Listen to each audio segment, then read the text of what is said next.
special, and it's a special night for a couple of reasons. Marcus Stroman will make his first home start of the 2015 season here tonight. And I can tell you, Pat, he is chomping at the bit. Yeah, you know, he's going to be excited, I think, for this game. But I think he's the type of guy who looks forward to these types of games. I think he rises to the occasion in the big stage type of games like this. There's a difference between nervous and there's a difference between being excited. There's not a nervous bone in his body. I think he's very excited.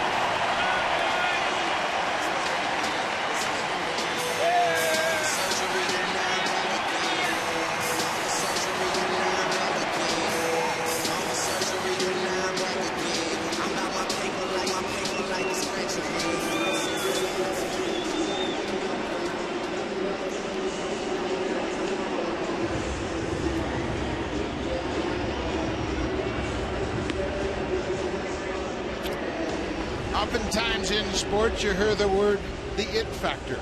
Marcus Stroman has the it factor. Torey Lovullo is the interim manager for the Boston Red Sox. This will be the final season series between these two ball clubs. They're 8-8 in their season matchups. Take a look at the Red Sox lineup for Torey Lovullo. Xander Bogaerts, the 22-year-old, has had a heck of a year. He's riding a 6-game hit streak. He's reached base in 15 straight games. He's quickly becoming one of the best young players in all of baseball. Then right behind him, how about Big Papi, David Ortiz? His last 17 games, he's hit .375, including a pair of home runs on Saturday to give him 500 for his career. He now has 501 as he hit one Wednesday night in Baltimore. Well, I think the Blue Jay fans didn't expect to see this right here. Marcus Stroman throwing a pitch here at Rogers Center, but he's going to get ready for his first home start of 2015. He made a couple of rehab outings, one at Lansing, one at Buffalo, then he had that start in New York, and I thought he threw the ball really well. 5 innings, they didn't have a hit through 4 of those first 4 innings against Stroman, then a couple of infield hits and a 3-run home run by Gardner. That finished him off, but it was a long day for Stroman. I think he ran out of gas after those 5 innings, and I'm sure we're going to see a much better and a much stronger Stroman tonight. Yeah, it's Stro September for sure, and he is anxious to make this start. Marcus is 7-2 in his career here at Rogers Center as a starting pitcher. Got a 198 earned run average, and you can see everybody in the house is excited for Marcus Stroman to make this start here tonight at Rogers Center. Marcus is 24 years old. He was the first-round pick of the Blue Jays in 2012, and he is about set to throw his first pitch at home.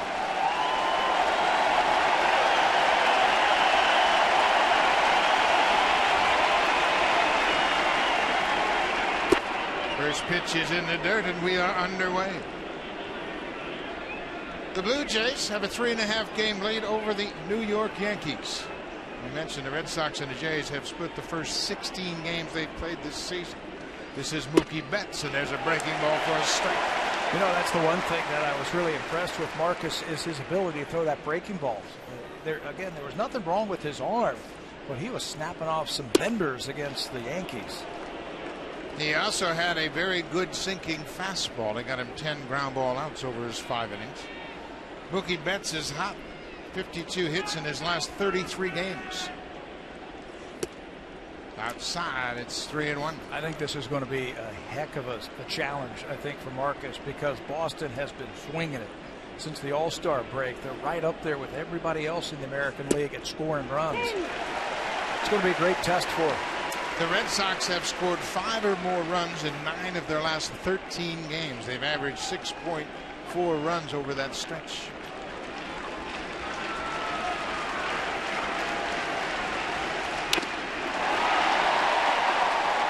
Stroman added that 2-seam fastball last year, and he mastered it in a very short period of time. There are certain people who can spin the baseball. You can make a slider go one way, you can make a curveball go another way. You can also make that 2-seamer like you were talking about, Buck. I think Marcus has that. You have to have strong hands, you have to have strong wrist, and you have to have athletic ability. Marcus has every one of those characteristics. Another 3-2 pitch. Another sinker tapped foul by Mookie Betts. Marcus threw 78 pitches in his only start of the season in New York. It was the second game of a doubleheader. And because they went into extra innings, he had to start and stop his warm-up process about 3 times. Strike 3 call. Stroman strikes out Betts. Good start for Marcus Stroman. The fastball's got a lot more movement on it than we saw last year. Watch this thing come back and freeze Mookie Betts. Good job by Russell Martin to hold it there, but that's a 2-seamer. It almost works like a screwball from a right-hander. Comes back, and you don't think Marcus is fired up? This is Brock Holt. You're right about Stroman. He's able to channel all of his energy in the right direction. And he told me Wednesday in Atlanta, he said, man, I can't wait to start at home. He said, their atmosphere has been special, and I've only seen it from afar. Ground ball. Smoke wide at first. Will flip to Stroman. 2 down. Well, Stroman elevates the energy level for everybody, and the defense, they're on their toes tonight as well. Left fielder Ben Revere has been a great addition to this lineup. Kevin Pillar has had a great season defensively. Bautista, he is as good as any right fielder in the game. Donaldson and Goins on the left side. Pennington and Smoke on the right side. And the veteran Russell Martin behind the plate for 24-year-old Marcus Stroman. Only the second year in the big leagues for Marcus Stroman, so Russell Martin's been around a long time. He's going to help him to keep calm and keep focused, channel that excitement and that energy in the right spot. I think Russell has done a great job catching everybody this season. The Blue Jays have improved dramatically with Russell Martin's presence behind the plate. Xander Bogaerts quickly behind, 0-2.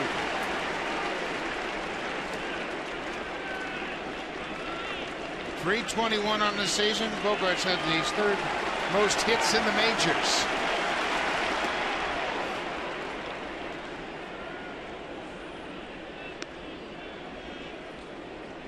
With Russell Martin coming into the Blue Jays this season, the team ERA went from 22nd in the majors to 12th.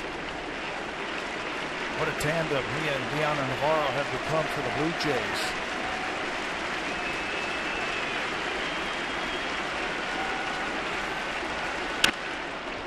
Stroman, little comebacker. Marcus Stroman retires the side in order in his first inning at Rogers Center this season.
Tone for this ball game.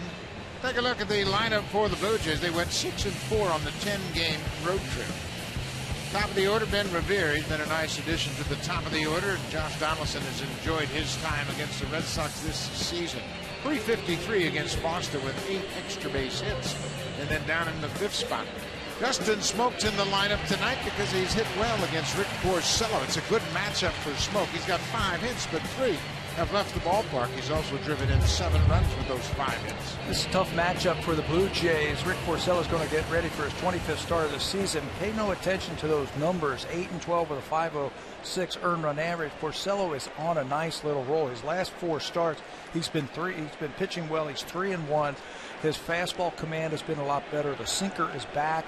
Blue Jays are going to have to make him elevate it today. Ben Revere nearly always takes that first pitch, and this is a strike.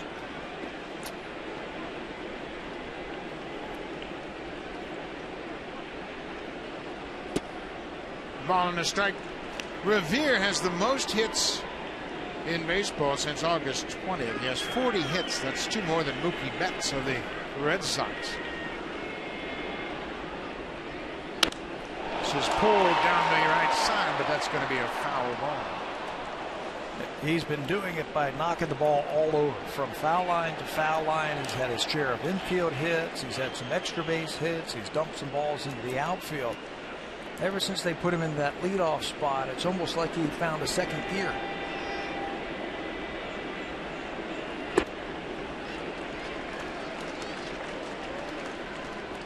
Two and two.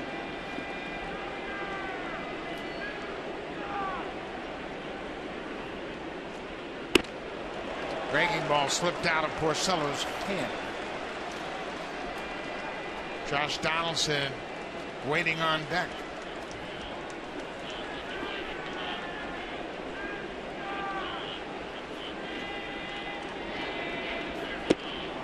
But there's a good changeup down and away. Revere strikes out. Let's take a look at the Boston defense, and they have some good-looking young players on defense. Rusney Castillo's 27 and left. Jackie Bradley Jr. can go get him in center, and Mookie Betts is now playing right. Holt, Bogarts, Rutledge, and Shaw from third to first, and another youngster, Blake Swihart, behind the plate. He's just 23 years old. Rutledge getting the start at second base. That is for Dustin Pedroia. They want to give him some time off of his turf. Dustin missed 58 games with a hamstring injury, so Rutledge will get the start at second base tonight.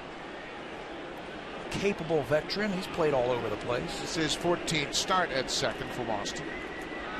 Donaldson behind 0-1. Tried to check his swing and went around. Josh hit his 39th home run last night in his final at bat in Atlanta. That gave him 120 RBIs. That's the most in baseball. It's also the 8th highest total all time for the Blue Jays franchise.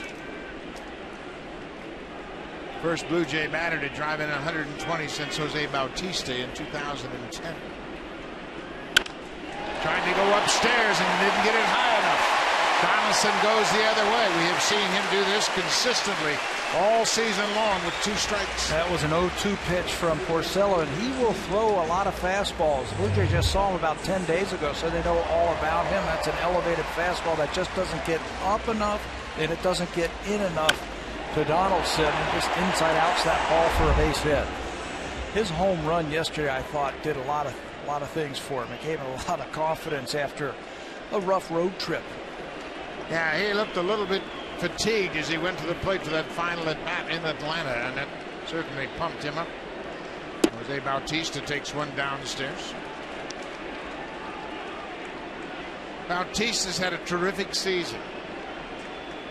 Discount the 250 average. Look at the damage he's done. And that's when he gets to swing the bat. Pitchers have been very careful with him. Jose has taken 96 walks. He's hit 35 home runs, driven in 102, and he's scored 99 runs.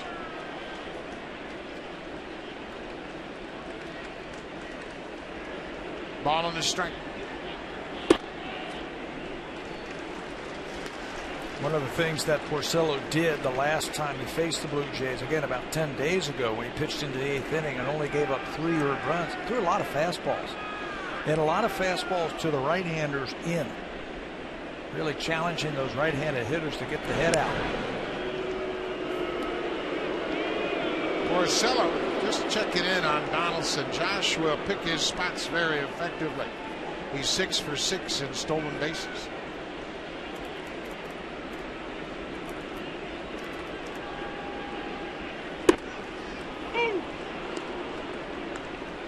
Bautista, for me right now, is seeing the ball very well.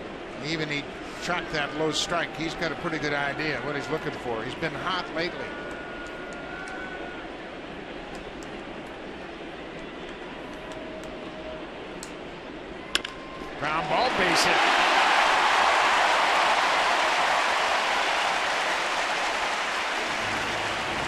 I don't care who you are as a pitcher, when you get 2, 3, and 4 in this Blue Jays lineup, you got your work cut out for you. Well, when you got this kind of production that the Blue Jays have, they're all good hitters.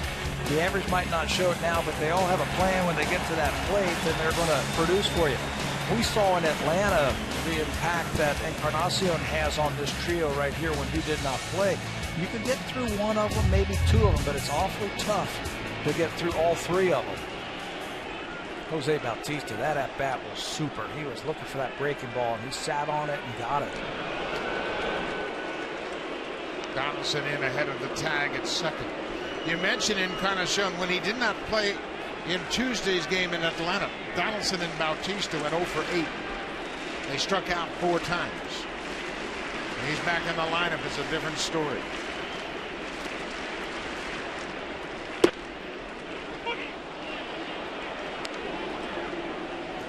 We mentioned a trio of 30 homer, 100 RBI players. It's the 5th time in history that 3 right-handed hitters have put up those numbers in the same season.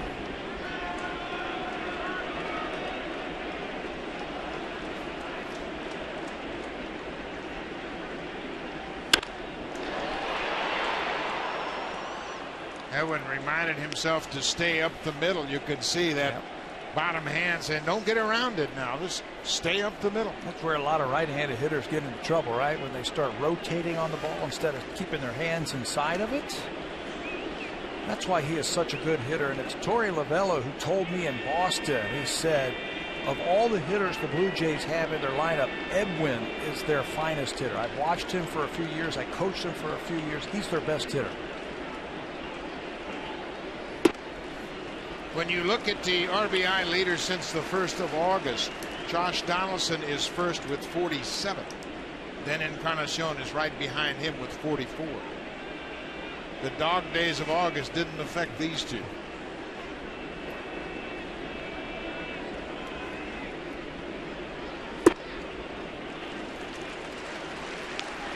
Pat, it's unsettling for a starting pitcher to make those close pitches and watch the hitter take them with so much confidence. You know, I asked Brooke Jacoby about that today. I said, Brooke, how does your sluggers, how do they have such a good idea and they're able to stay off of those pitches? He said they do their homework. They have an idea what the pitchers are going to try and do to them, but they're very disciplined and they see the ball quickly. Ground ball. This could be 2. Rutledge to Bogarts, back to first. It is Porcello. Uses that sinking fastball to get the double play. Blue Jays get a couple of base hits but leave a base run. We'll go to the second. No score.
First game of the 3-game set against Boston, and Marcus Stroman went out through 14 pitches, retired the side in order. And it really looks like he's in control of his body and he can really manipulate the baseball early in this game. I think he's going to have to, because the Boston Red Sox come in here offensively very hot, just as hot as the Toronto Blue Jays offense. They're deep. They've got a lot of good hitters. And against the left-handers, especially the first guy Marcus is going to face here in the second inning, David Ortiz, he's going to have to use, I think, that two-seam fastball, that sinker, just to keep that ball out of the air. David Ortiz pounds that ball off his foot, and there's the effect of that two-seam sinker. Big Papi fouled it off right off his foot, and he's going to try to walk it off. Well, you're not kidding. Ortiz likes to elevate the ball, obviously. He's got that high leg kick. Watch this one, right off the toe. And Big Papi felt that one. Two-seamer, look at it. Tough to get on top of that one. Ortiz has been a nemesis for the Blue Jays. He has 59 career home runs against the Jays, more than any player in franchise history, and he also has 178 RBIs. He's tied with Alex Rodriguez for the most RBIs. 39 of those 59, Buck, are right here in this ballpark. I mean, he has been a terror when it comes to swinging the bat here in this ballpark.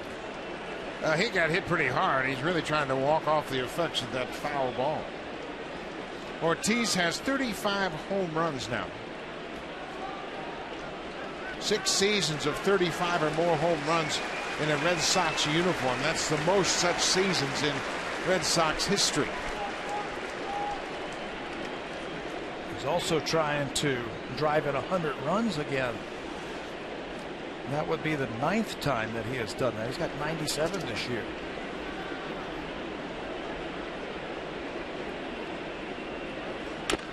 Breaking ball, he fouled it on. If he drives in 100, and that seems like a foregone conclusion, he will join the great Ted Williams with 9 100 RBI seasons with the Red Sox.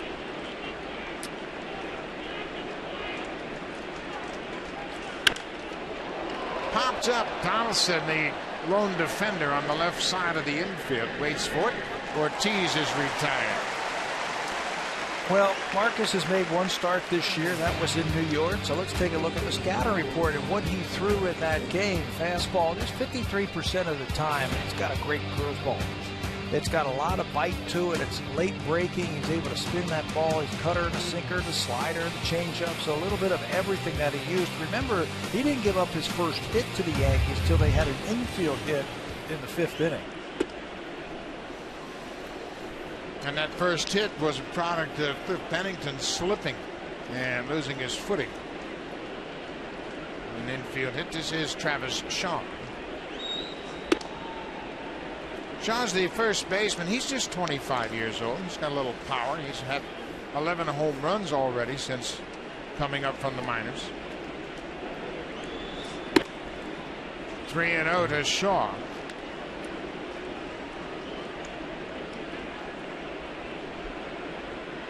Nick Castillo, the left fielder, is on deck. I asked Russell Martin about Stroman. Martin caught him for the first time in his start in New York. I said, Russell, what was your impression of Marcus Stroman? He said, man, he can really spin it. It's the first thing out of his mouth. And there's a high strike. I said, does he remind you of anybody? He said, yeah. Pedro Martinez. That's pretty high praise. He said his arm is really quick and he can really manipulate the baseball. Quick arm, that's a great point. A quick arm, that's how you were able to get the ball up there quickly, and you're able to spin the baseball when you've got that type of arm. Pedro Martinez, huh? I hope he's half as good as Pedro. I think the Blue Jays would take that. There's a 1-out walk. That's the first base runner to reach against Stroman. Here's Nick Castillo, the left fielder.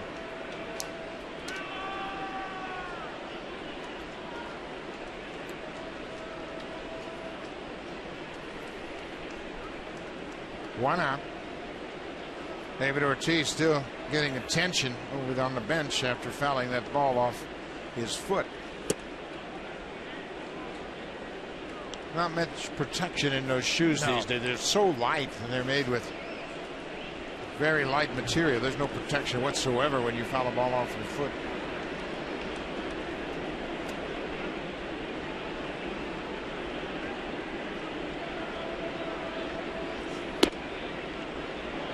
Stroman's not getting much of a strike zone early on, and Russell Martin's going to have to go to work. Home plate umpire is Mark Ripperger. You got to stay with that breaking ball because it's so late in its break. You got to stay with it. It looks like he's thrown a couple of pitches up in the strike zone that hit the area. And that's a great point. And oftentimes when an umpire hasn't seen a pitcher before, and he's got exceptional stuff like Stroman, the catcher will have to give him a heads up. Hey, stick with that ball. It'll come back in the zone. 2-1.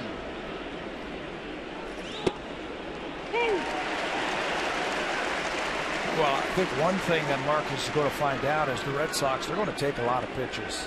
They're going to make him work, and it would be a good idea to jump ahead early in the count and have some short at-bats. Ground ball. Goins comes after it. He's going to go to second, get the lead runner, and that's all they'll get.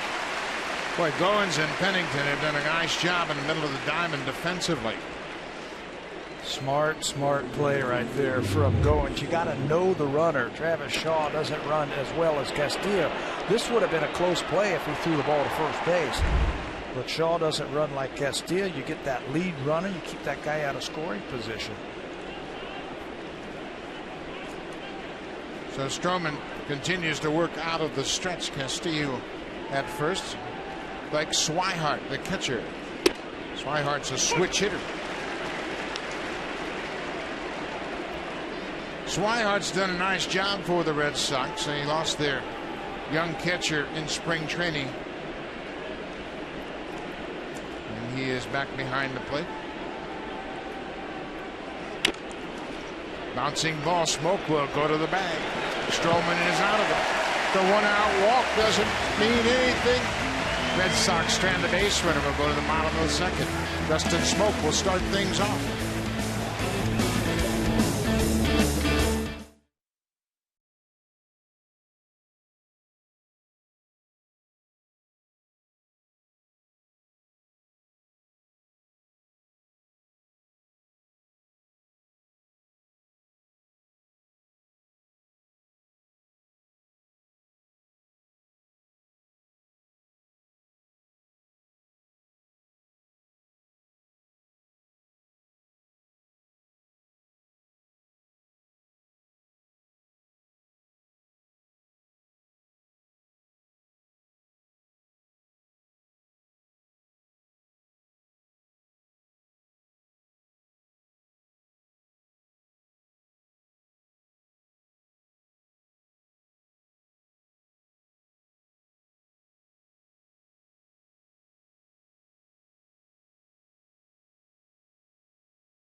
'16 Honda Pilot, proud partner and official vehicle of the Toronto Blue Jays.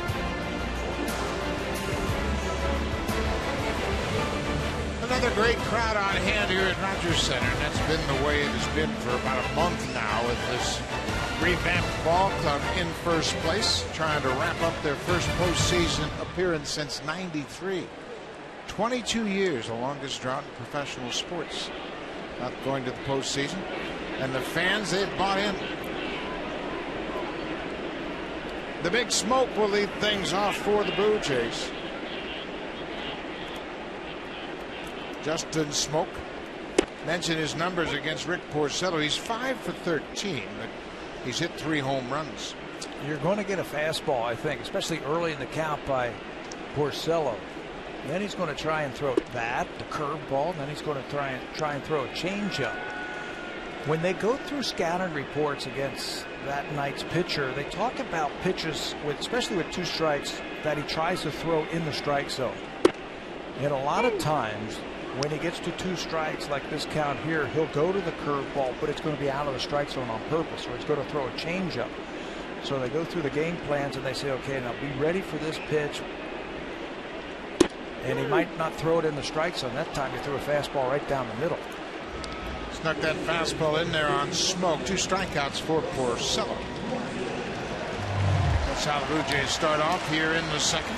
Throwing way more fastballs. That one right down the middle. 2 of them in the same spot, and it locks up Justin Smoke.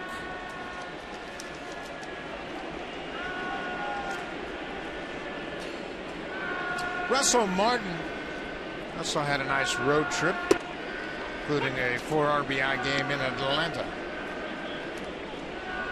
Martin hit a deep home run to center field in the 9th inning on Wednesday night. He also had a big 2-run double in that 4-run first inning. That set up David Price very effectively as the Blue Jays spotted him 4 runs in the first.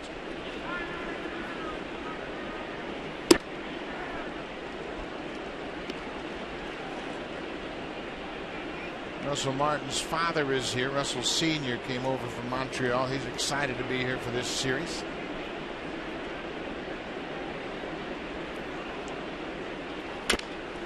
Chopped off the plate. Holt cuts in front of the shortstop, and Martin is retired. 2 down. Well, let's take a look at that scouting report for Rick Porcello. He seems to finally be coming into his own after a very rough beginning to his season. He's been hot lately. He's been using the fastball more. You can see right there he's using it 66% of the time. It's a low 90s fastball with some movement. He'll mix in a curveball, a slider, and a changeup. But it's been fastball, sinker, curveball basically over his last 4 starts, and he hasn't thrown less than 7 innings in any of those last 4. This is Ryan Goins, who takes a pitch up and away for a ball. Goins batting .245 for the season. You mentioned Porcello. Before the All-Star break, he was 5-9 with a .590 earned run average, and the league was hitting .297 against him. After the All-Star break, 3-3, ERA down to .312, and the opponents are hitting .250. He spent some time on the disabled list after the All-Star break, and since he has come back, he's been on fire. He went on the DL for the first time in his career on August 2nd. He was on the DL for 24 days. He had right tricep inflammation, and Torey Lovullo wants to come out and ask about a possibility of a foul tip. And he got the umpire's answer, and he'll return to the dugout. But it looked kind of odd. It went off the catcher's glove, and I think that's probably the sound that Lovullo heard. Yeah, that's exactly it. There was a tick, and I'm sure that's what Torey heard, but that was the tick of the glove. 3-1 to Goins. Torey is filling in for John Farrell, who is battling cancer. Bounce ball in the dirt, and Shaw will flip to Porcello. The inning is over. We've played 2 innings here at Rogers Center. It's a scoreless ball game.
walked a batter, and that's the only base runner that the Red Sox have had. And you talk about the Blue Jays and how they are situated with their young arms, and they are in good shape. Yeah, they certainly are. Roberto Osuna just 23 years old. Aaron Sanchez is 23, and then Marcus Stroman, the graybeard of the bunch, at 24 years old.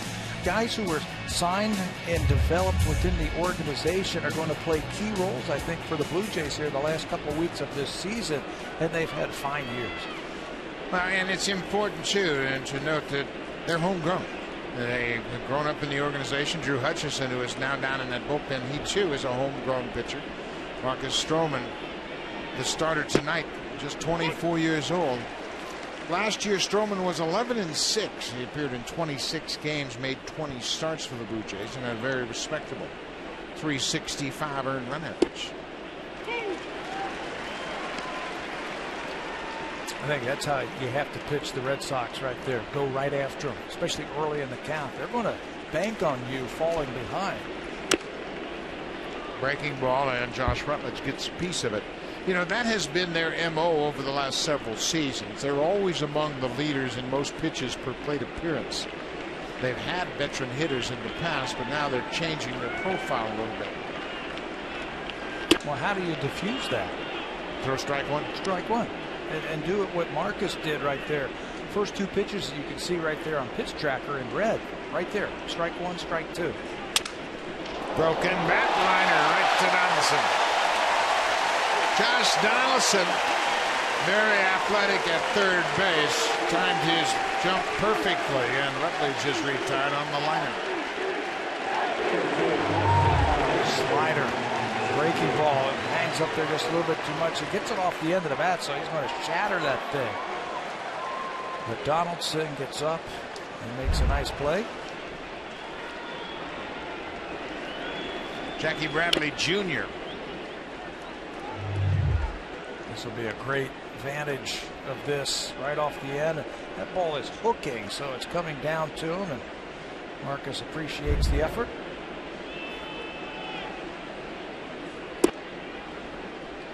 Jackie Bradley Jr. was hitting the ball well the last time the Blue Jays faced him in Boston. He has cooled off since. He's just run for his last 27. He was hitting everything that the Blue Jays were throwing up there. They tried to throw the ball away, and he'd pepper it off the wall in left field. They'd try to come in, and he would pull it to right field. He strikes out. Russell Martin gets on it quickly and throws to Smoke to complete the strikeout. Second strikeout for Stroman, second out of the inning. You know, and once again, there's the ability to get ahead of them and then get them out on a breaking ball, out of the strike zone. Jump ahead early, and you put the hitter in defense mode. Well, he's in the swing mode, and he'll get chasing those borderline pitches. And because Stroman can spin the ball so well, in the words of Russell Martin, once you get ahead of him, then you can just toy with him. Mookie Betts has a 17-game hit streak against the Blue Jays. Goes back into September of 2014. Pretty much sums up the attitude of Marcus Stroman. He was on an island after that injury, but he never got down.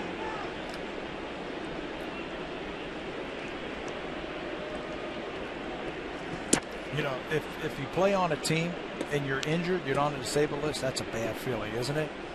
You just don't feel like anything. You don't feel like you're part of the team. You're not part of even the organization. There's a base hit for Mookie Betts. That extends his hit streak to 18 straight games against the Blue Jays. Well, there is Devin Travis, and he got some finality to his shoulder injury. He's going to have exploratory surgery next Wednesday to find out the root of the problem in that left shoulder. And you know what? It's easy to forget what an impact he had on this team, but we shouldn't. Devin Travis was the American League Rookie of the Month in April. And a terrific start to his season. Got off to a great start. And unfortunately for him, I believe it was July 28th, before the Blue Jays made all of those moves, That's when he swung through that pitch after hitting a home run and re-injured that shoulder, and he hasn't played since. Talk about being on an island and not feeling part of the team. That's got to really be hurting him. And there's Michael Saunders as well, and his season got off to a terrible start. Before it even began, it was over. He injured his knee before spring training started in Dunedin. Devin Travis finishes up the season batting .304. Played 62 games, had 8 home runs, and drove in 35 runs. He was a terrific player, and now he's going to find out what's causing his problems in his shoulder. 3-1 count to Brock Holt. Keep your eye on Mookie Betts right here. 3-1, 2 outs. They will probably start that runner here. Betts has 19 stolen bases this season.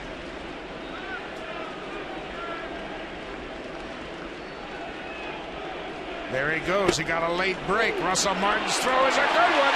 He got him.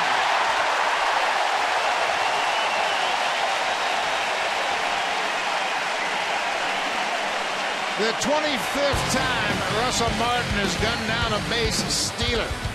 Mookie Betts had 19 stolen bases. He'd been caught just 5 times, but Russell Martin nails him with another strike to second. Mookie Betts gets a bit of a slow break, and Russell Martin takes advantage of it. Throws a strike to Goins to end the inning.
Center on the weekend of September 26th and 27th. It is Blue Jays Fan Appreciation Weekend presented by Allstate. The Blue Jays host the race that weekend, and you'll have fun in-game activities and prizes to be won all weekend long.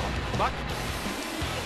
There should be a great weekend. The final 2 games of this 2015 season. Final 2 regular season games, I must mention. See, it's Kevin Pillar. He's batting 8th tonight. It'll be Pillar, Pennington, and then back to the top of the order, Ben Revere.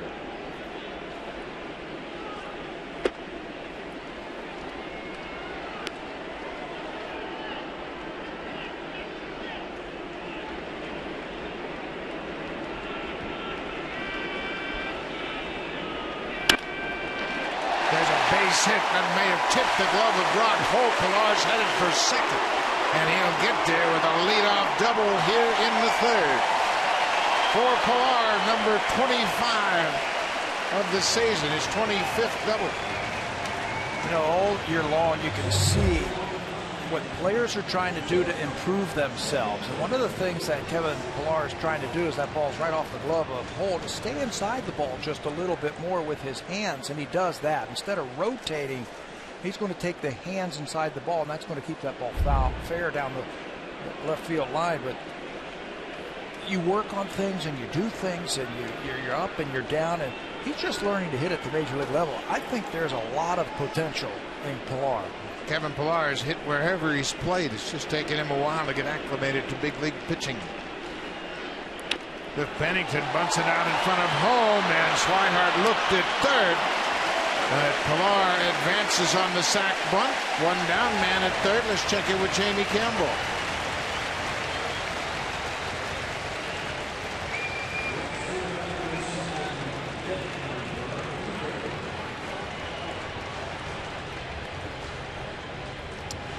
Jamie, thank you very much. And it's interesting how much the Mets have improved. When you look at the most runs per game after the All-Star break, the Mets are second to the Blue Jays. They're scoring 5.46 runs per game, and they have tied up the Yankees tonight. Yankees are in tough in that 3-game series at Citi Field. Very tough. Yoenis Cespedes. That's all I'm going to say about the Mets offense. This is Ben Revere. The infield is back with one out. Ben Revere, he can take advantage of that. Ground ball should score. Pilar, ground ball to anybody but the pitcher and the third baseman. There's a ground ball. Pilar's coming home, and he will score. Good job by Pilar. Breaking on contact. He picks up an RBI for Ben Revere. A little surprised that they played the infield back. You've got a ground ball type of pitcher in Porcello who's got a great sinking fastball. If you want to play the infield back, play the middle back, but play the corners in. If they did, they would have had a shot at the plate, but Travis Shaw realizes he has no shot at Pilar, and Blue Jays are the first to score. I was very surprised they played it back. Pennington sacrifice bunt contributes to the first run of the ball game, but Revere's a contact guy. He's not going to hit it out of the ballpark, and he picks up an easy RBI. Puts the bat on the ball. 1-0 Blue Jays. This is Donaldson. A little swinging bunt up the third base line. Holt lets it roll foul.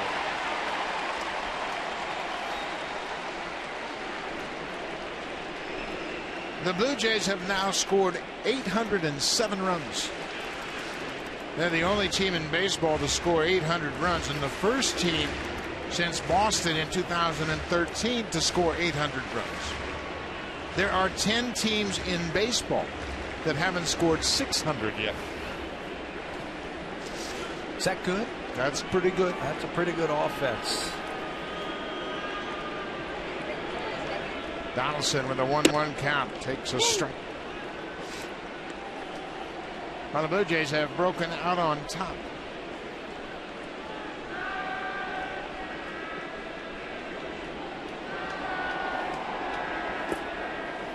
The Jays have been terrific at home over their last 24 games here at Rogers Center. They have a 19-5 record. That's why that home field advantage is so important. Yeah, that's why they're playing not just to get into the playoffs, but have the best record in the American League. Donaldson checks his swing. Full count, 2 outs.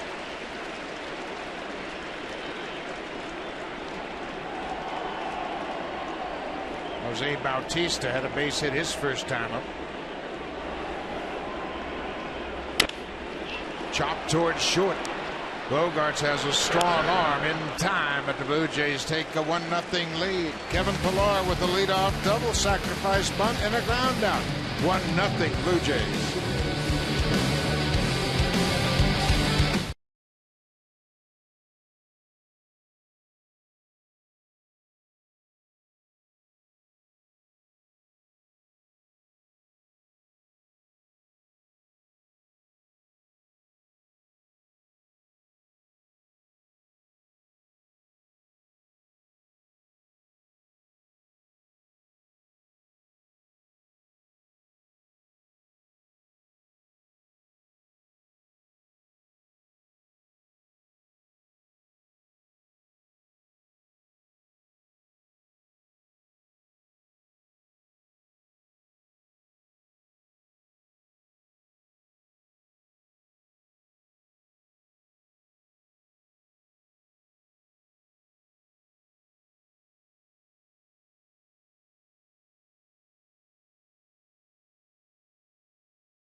net.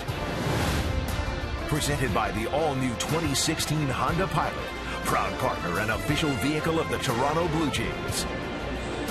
Blue Jays have a 1-0 lead, but let's go back to the top half of the third inning and how it ended. And catchers need help when they try to defend against the stolen base. Watch how long it takes Marcus Stroman to deliver the ball home. You were talking about the it factor. Well, that's part of being it. You got a 3-1 count. I think he felt like Betts was going to try and steal, so he held the ball just a little bit longer, took the air out of Mookie, and he got a very slow jump at first base, giving Russell Martin a chance to throw him out. So they gunned down Mookie Betts, and then Brock Holt, who was at the plate when the inning ended, goes after the first pitch, and he grounds out. Russell Martin, we mentioned, that's the 25th base stealer he's thrown out this season. The Blue Jays, you talk about improvement. They went from 28th in the majors last season at gunning down base runners to first. They're throwing out base runners at the rate of 41.5%, while the major league average is 29. Can you give an assist to the pitcher right there? Absolutely. Because that's an assist by Marcus holding that ball and freezing that runner. Mookie Betts got a little bit slower jump at first base to give Martin a chance. Stroman jumps ahead of Bogaerts. Bogaerts grounded out to the pitcher. Hit one right back to the mound his first time up.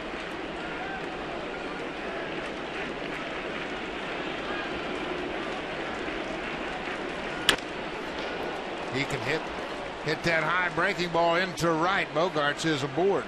That's hit number 176 for Xander Bogaerts. Can he ever hit? I was talking to Victor Rodriguez, their assistant hitting coach, and he thinks that Xander is just scratching the surface as a hitter. He's learning how to hit this year.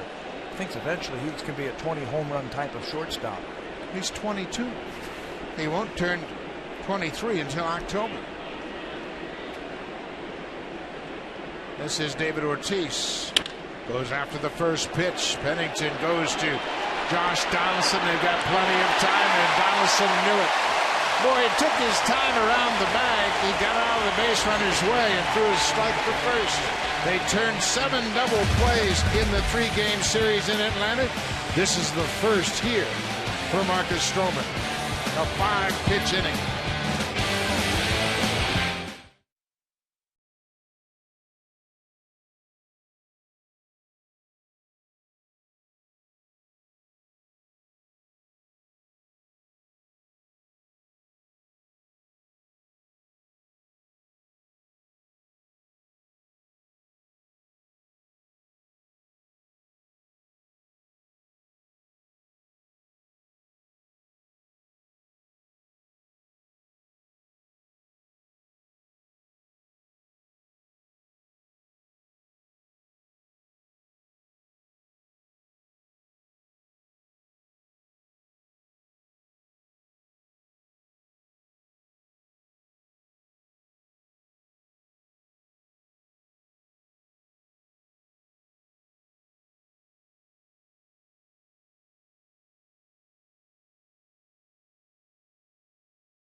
In those big comfy green chairs in the TD Comfort Zone. Tonight we recognize guests of TD. Meanwhile, we look over at another jam-packed WestJet flight deck and remind you about the home run contest, which is now on. If a Blue Jay player hits a home run into the flight deck, your name could be drawn to win $25,000 WestJet dollars. For full contest rules and entry form, visit bluejays.com/WestJet contest. Buck, Edwin would be my guess to be the first to put it up there. You know what, Barry? I think you can pick several of these Blue Jay hitters. They all have the power to do that. I'm going to go with Justin Smoke. Yes, that's my guy. Jose Bautista takes one off the plate outside. It's a ball. Jose Hit a breaking ball through the left side of the infield for a base hit his first time. Checked his swing on that high breaking ball.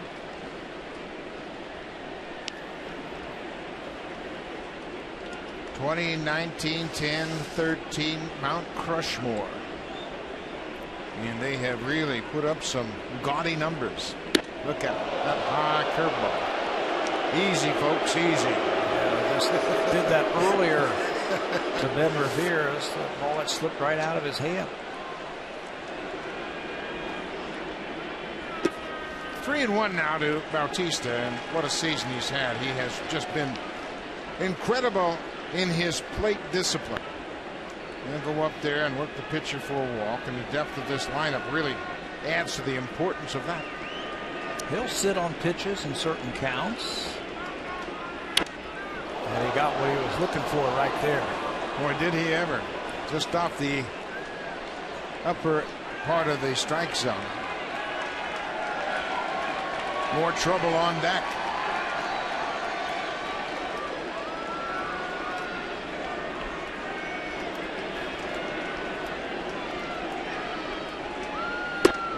Another walk. Bautista walks for the 97th time. That sets the table for Encarnacion.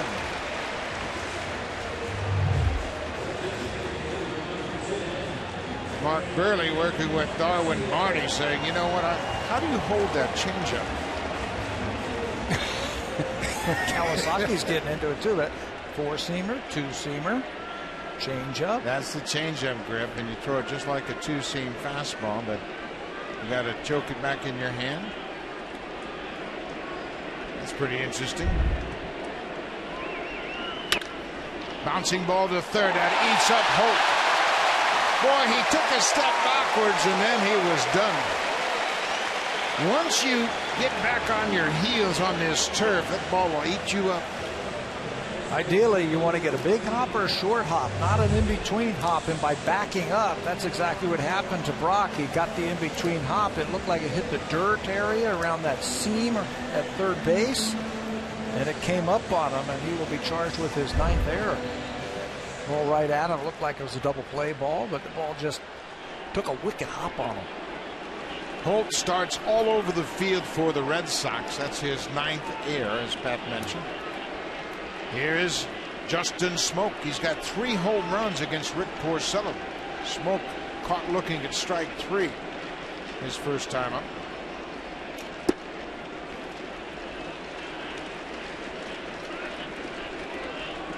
A walk and an error. The Blue Jays got to cash in.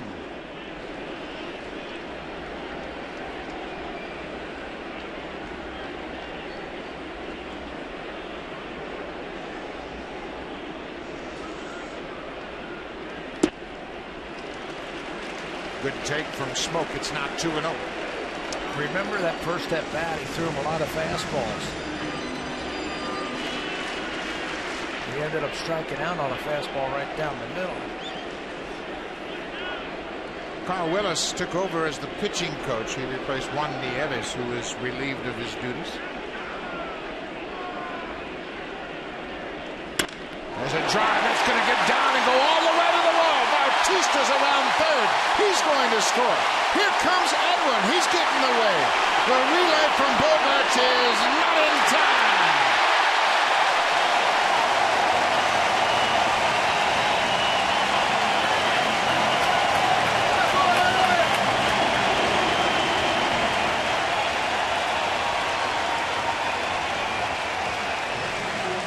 Oh, what a piece of hitting right there by Justin Smoak. You talked about the numbers he has had against Rick Porcello and the success. They're playing in the pull, but he's going to stay inside that ball.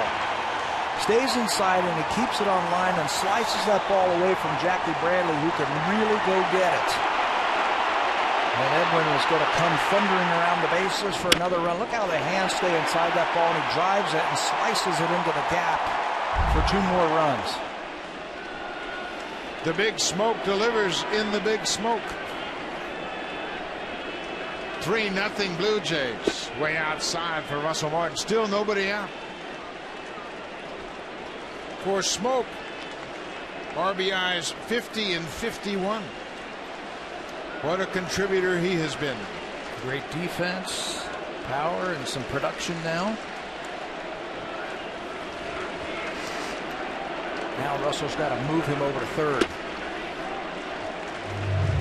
Here comes Edwin. Remember the last time he slid it home in Atlanta? He got dinged right on the head. This time, no such problems around the plate.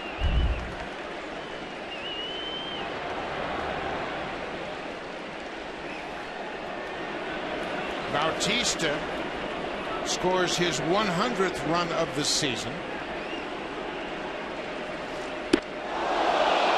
Up and in.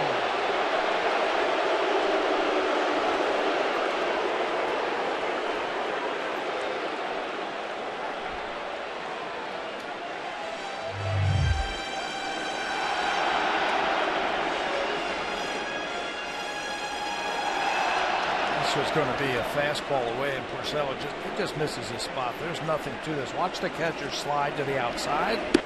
He just missed his spot. He's lost a few pitches to the arm side tonight, the breaking ball and that fastball. Martin was looking for something out over the plate, and he was a little bit late reacting.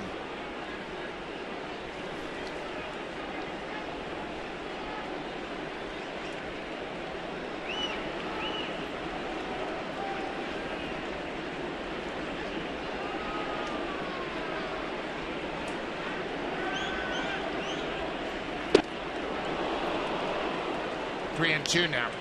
Justin Smoak, we mentioned he has 51 RBIs. He has had a ratio of 5.58 at bats for every RBI. If he was a qualifier, he'd be just out of the top 10. He has really come through in the clutch.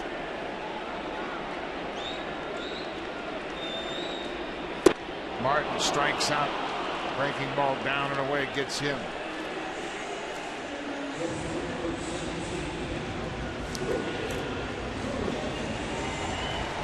Fastball didn't work for Porcello, so he's going to go to that slider. Threw two good ones, 3-1 and then 3-2. That's especially effective after Martin had to bail out on that up and in fastball. Yeah, you just don't feel very comfortable leaning out over the plate to go get that slider down and away. Now Ryan Goins, he tapped out to the first baseman to end the second.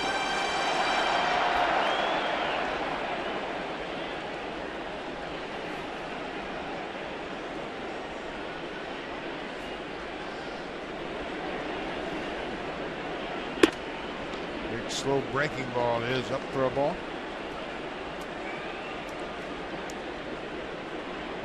Torey Lovullo, the acting manager, with his pitching coach Carl Willis.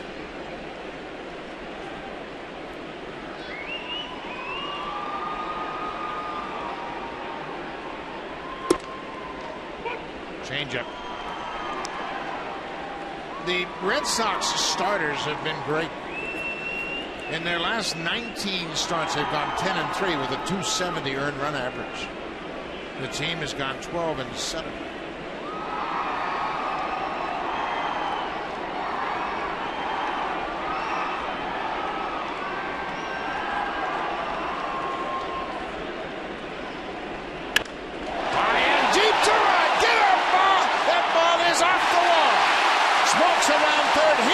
Score. Goins is headed for third. Here's the throw from right. It is not in time.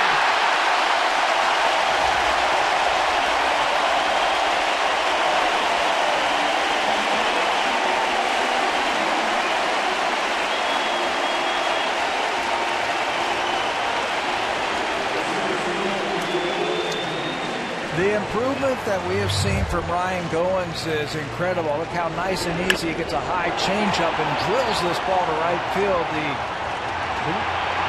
Red Sox are changing their outfield. That's Mookie Betts in right field.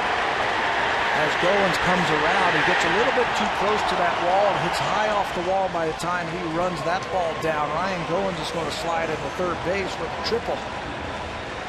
But his at-bats have been so much better. There's Mookie Betts. He's playing right field. Jackie Bradley's back in his natural position in center field. They're just trying to get a feel for what they can do in the outfield. But that time he got a little bit too close to the wall. Ryan Goins takes advantage of that and hustles his way to a triple. His third triple of the season has made it a 4-0 game. Justin Smoke with a 2-run double scores on the triple by Goins, and that draws the Red Sox infield in with 1 out and a man at third.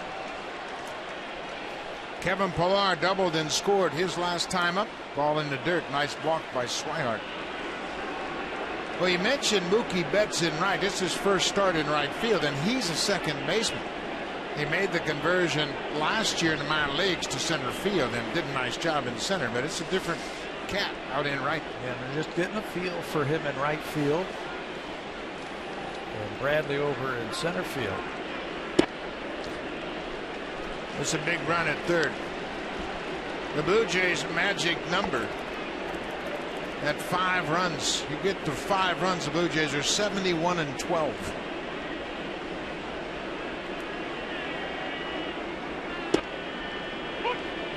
Well, I thought it was off the plate. It's now 2 balls and a strike. Got a runner at third base and less than 2 outs. Let's see what the Blue Jays do here. See if they try and steal a run, if they play contact, or they make it go through. Shallow left field. Castillo coming in. Goins is tagging, and he's going to break and hold. Just wasn't deep enough to test the arm of Castillo.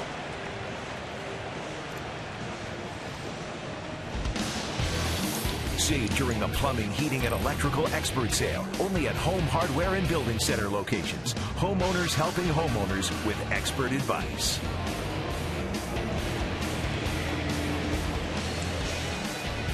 For nothing Blue Jays. They've scored 3 runs here in the bottom half of the 4th. Ryan Goins with an RBI triple. 1 out after the Smoke 2-run double. Pennington pulls it foul.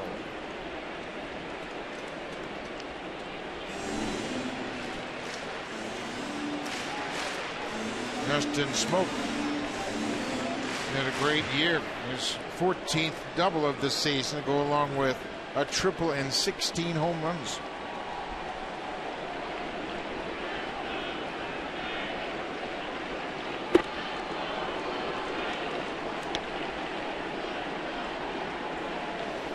But Pennington had a sacrifice bunt in the 3rd that contributed to the first Blue Jays run of the game.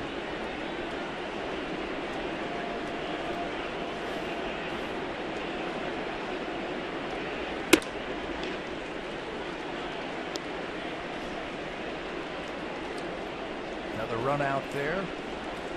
Third base, 2 outs. Pennington's come up with some clutch hits for the Jays since he's been playing every day. Pennington hit a 3-run home run on an 0-2 pitch in the 4th inning last night in Atlanta. The home run was a pleasant surprise, but the biggest surprise of all was the fact that 2 base runners were running 0-2. Fouls off a tough pitch. He has talked about getting some regular playing time, and the timing starts coming around just a little bit more. Been playing every day at second base since Troy Tulowitzki went down. That was in game 1 of that doubleheader back in New York. High fly ball into right. Mookie Betts coming in, makes the catch. But the Blue Jays put up a 3 spot in their half of the 4th. We'll go to the 5th. It's 4-0 Blue Jays. Now for a Blue Jays Central update. Here's Jamie Campbell and Greg Zong.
game yesterday in Atlanta, they made the decision to send Marcus Stroman on an earlier flight back to Toronto just so he could get a good night's sleep.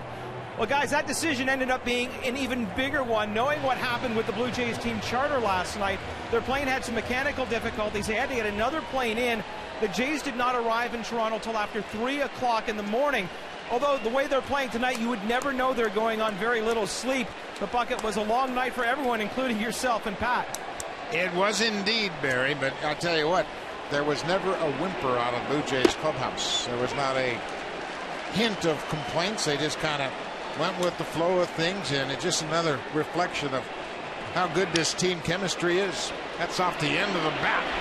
Ben Revere and Kevin Pillar converge on it. It drops in front of Revere. Pillar's there to back him up. Travis Shaw has a bloop single to start the fifth. They were playing Shaw to pull, and they were playing them deep in center field. And when he takes that mighty cut, hits it off the end of the bat, the outfielder is just a little bit behind. Watch Pillar in center field. He reads it, comes hard charging, and then backs off. Castillo bounces it toward third, and Donaldson will pick it up in foul ground. That was a good illustration of how you back up a play in the outfield. Revere had the best opportunity to make a catch, and Pillar was right there. Once the ball bounced past the left fielder, Pillar was able to knock it down and keep Shaw at first. That is so important to keep that double play in order. Blue Jays have turned one double play tonight. Bouncing ball. Pennington has to wait. They will get the lead runner Shaw, and that's all they'll get. Castillo's aboard with the fielder's choice. Same thing happened last time. Those two were involved. Shaw had walked, and there was a ground out, and they got that lead runner. You talk about keeping the double play in order. They do it again.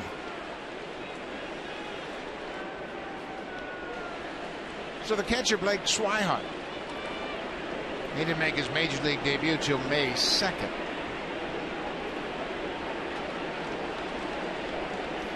He's 23 years old, and we mentioned they lost their catcher from last year, Christian Vasquez. Very good-looking young catcher. And that ball goes all the way back to the screen, and that'll take the Red Sox out of that double play situation. That ball just took off on Stroman.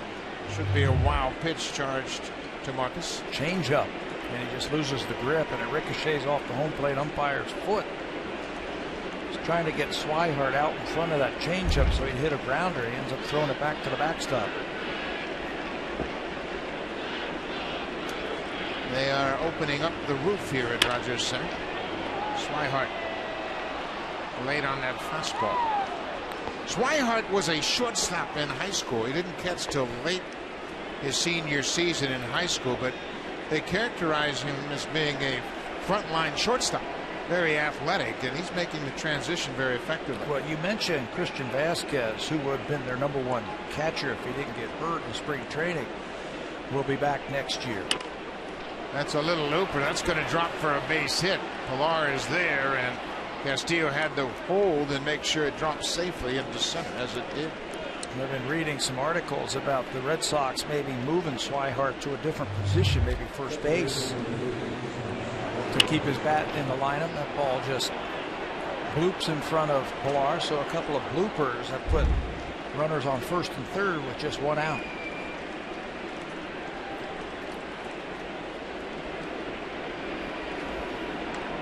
Josh Rutledge lined out to Donaldson at third.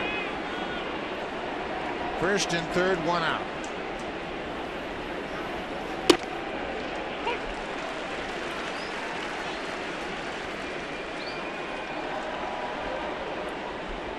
Stroman checking with Pennington to make sure he's got coverage at second on the comeback.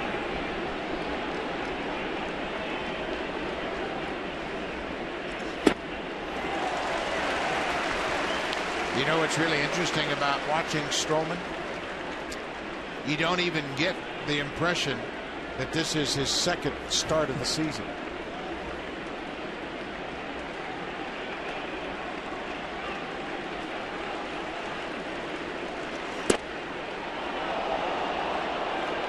He is throwing all of his pitches.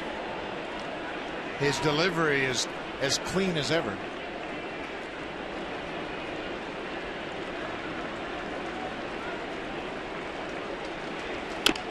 Little chopper.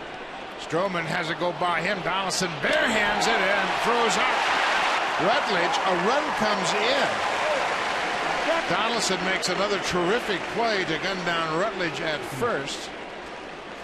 Well, they're going to challenge this one. They're going to take a look at this one. It'll look like Rutledge might have been safe at first base. He's not moving off of the bag. They haven't hit the ball very hard this inning, but they've hit him in good spots. This one is a little tapper. Donaldson comes quickly. Makes a good throw, but yeah, he's going to be called safe. It's interesting as you watch the foot come down, it's on the base before the ball hits in the glove, and I think you're right, Pat. They'll probably overturn the call on the field. The call on the field is that Rutledge is out. The run comes in no matter what. But instead of there being 2 outs, it would be 1 out, first and second. Donaldson is as good as any third baseman I've ever seen at making that barehanded play. Well, there were 2 strikes and he had to move back. And that's going to afford them a chance to be safe at first base. He just had a long way to go to get that ball. It was a perfect swinging bunt. Just down the third base line. Well, and once again, that illustrates just how much Stroman's ball is moving. We have seen several of those swings go foul, but that one stayed fair. Donaldson had to make a play on it. So the roof is almost back now. That's Brian O'Nora, who is the acting crew chief here. And he is going back to third base. There's a shot of the CN Tower. We can see it for the first time tonight.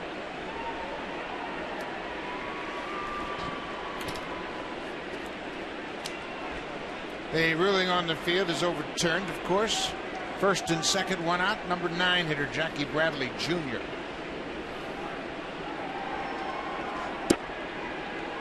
First pitch, breaking ball.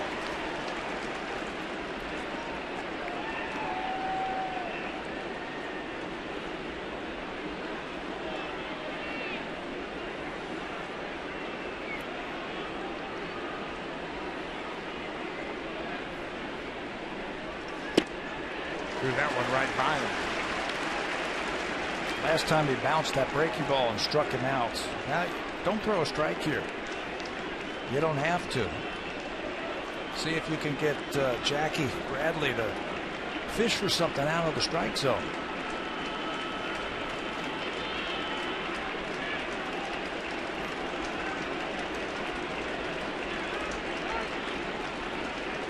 Took a little too much time for Bradley Jr., so he asked for time.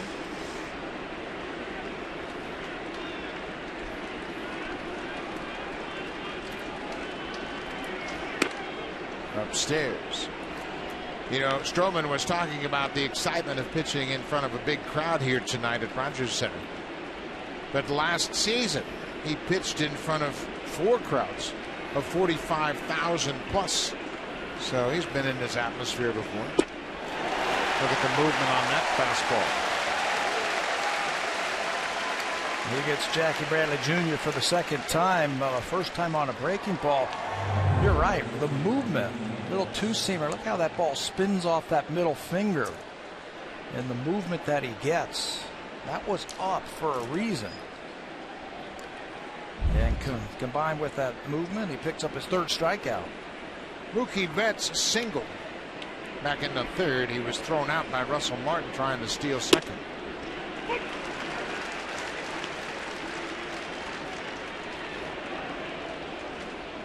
"53 hits now in his last 34 games.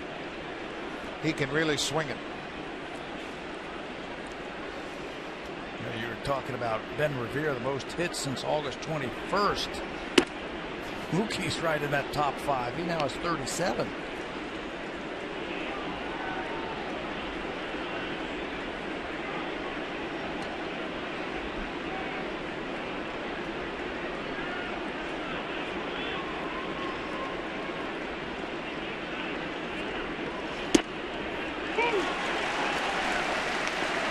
Yeah, the velocity's 93, but the movement makes up for whatever velocity he might be missing.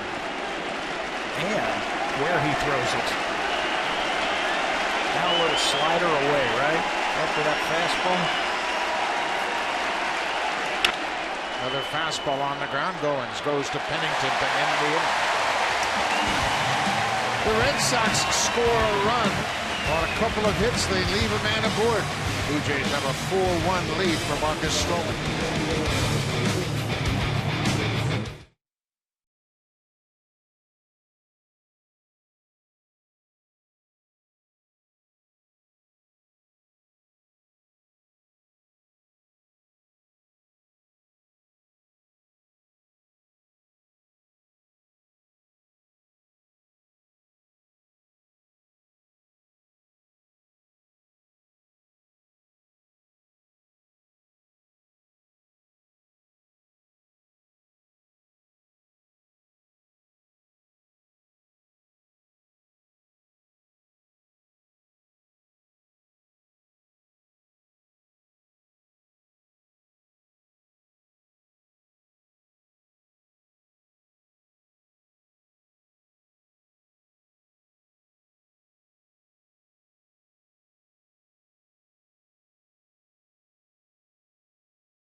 Buck, Xander Bogaerts has really come into his own defensively this season, and I spoke to Red Sox third base coach Brian Butterfield, who's worked closely with Bogaerts, and he told me that Bogaerts has had tremendous role models in that infield throughout his career.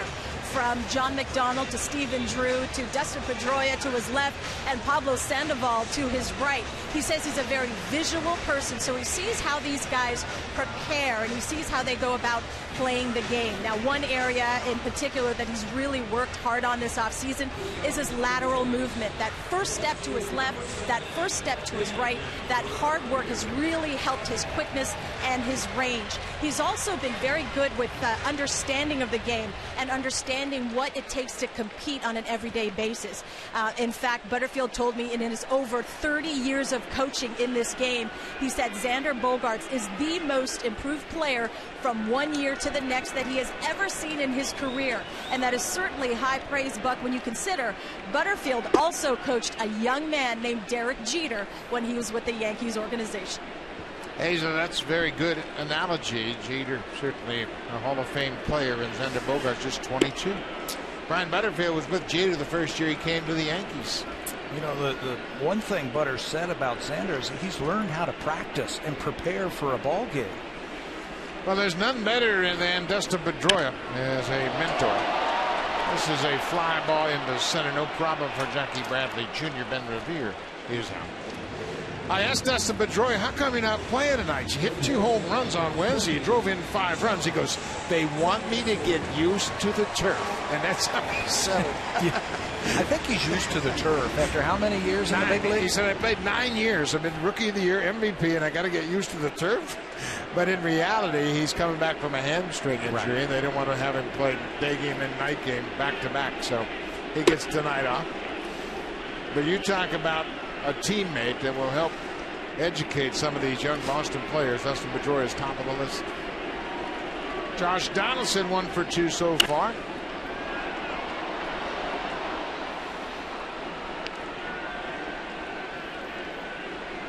Donaldson hit a 2-strike pitch into right field his first time up.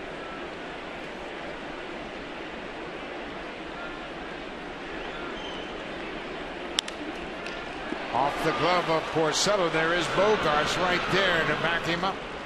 That's what Hazel May was talking about, the growth of a young player at shortstop, a pivotal position. But he's a two-way player. His defense starting to match his offensive abilities. Look where he starts from. And you can see him anticipating that this ball is going to be hit up the middle. You see as Porcello was delivering that pitch, how he shuffled his feet and he started leaning into that play. Those are the kind of things that experience and hard work are going to get you.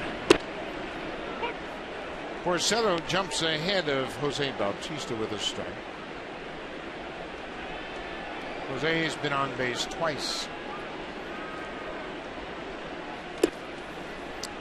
He walked into fourth and came around to score, and when he touched home plate, that was the 100th run he has scored this season. He's driven in 100, scored 100, and he's walked 97 times.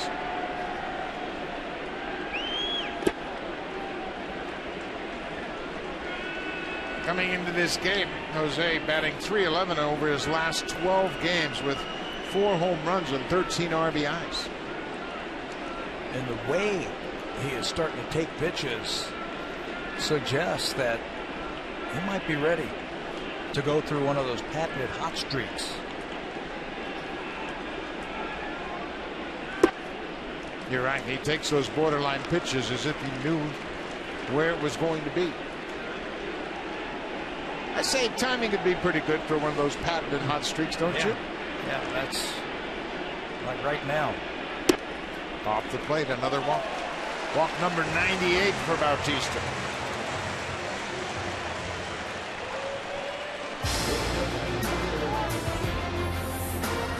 The all-new 2016 Honda Pilot, proud partner and official vehicle of the Toronto Blue Jays.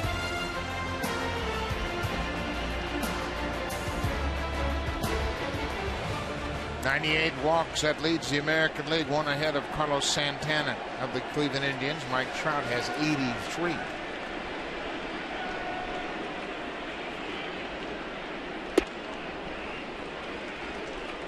Edwin's loading up on that back leg. Starting to look dangerous again. Yeah, looking for something out over the plate.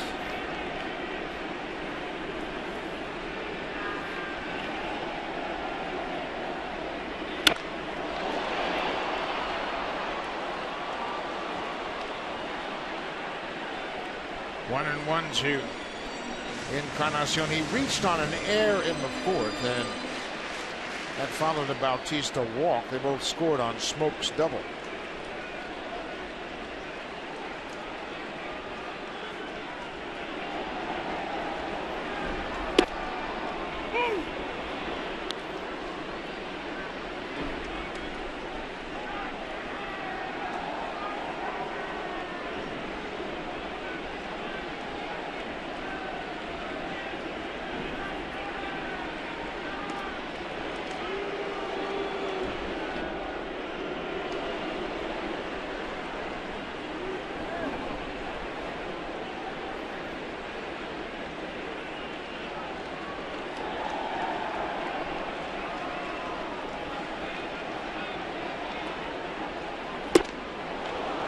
Porcello strikes out Encarnacion to end the inning. That's 4 strikeouts for the Red Sox starter.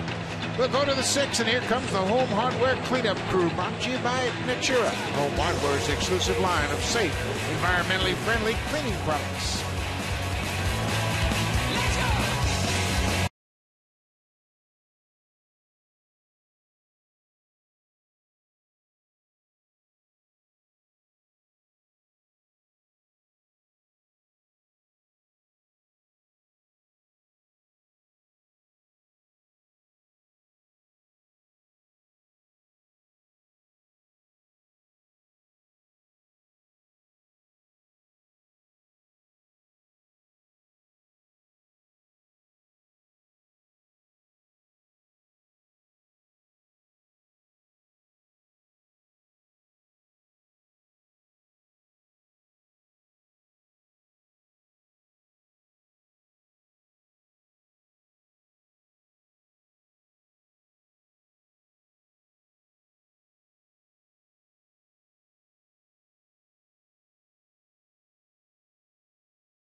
Watch every out-of-market game live in HD on more than 400 devices with MLB.TV Premium. Real-time highlights, live look-ins, pitch tracking, and more. Every night on every device. Visit BlueJays.com for more details. Great way to keep up with what's going on in the pennant races. Buck? Barry, there's a lot going on, that's for sure. And the Blue Jays have a 4-1 lead here as the Sox are batting in the 6th. Look around baseball, the Yankees and Mets are tied at 1 at the end of 5 at Citi Field. Ground ball. Smoke has a kick off his glove. He stays with it, but it bounces away from him. Brock Holt reaches. Should be an error on Smoke. That would be his 4th. That ball took a real tricky hop again to Smoke. It's going to be to his backhand, and it looked like it hit the seam and came up on him. This will be a perfect shot of it. You see that ball come up? And it handcuffed him, and he almost had a shot at it when he came back to it. Watch, he's going to reach down for it, and it comes up and hits him on the wrist. Tough error.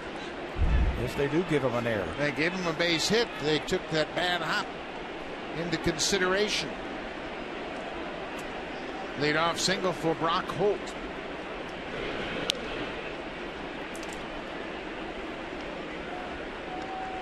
I think Smoke would have been all right when he went after that ball once it hit off his wrist, but it took a lot of spin and it bounced away from him.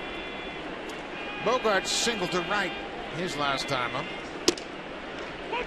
Hit a breaking ball. It was up in the zone and just stayed on it and drove it to right. 0-2.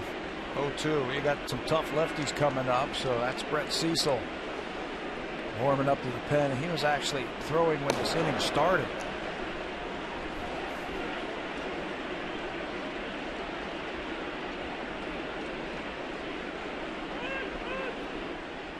Stroman once again freezing that base runner at first. He did that back in the 3rd inning, and that helped Russell Martin throw out Mookie Betts trying to steal second.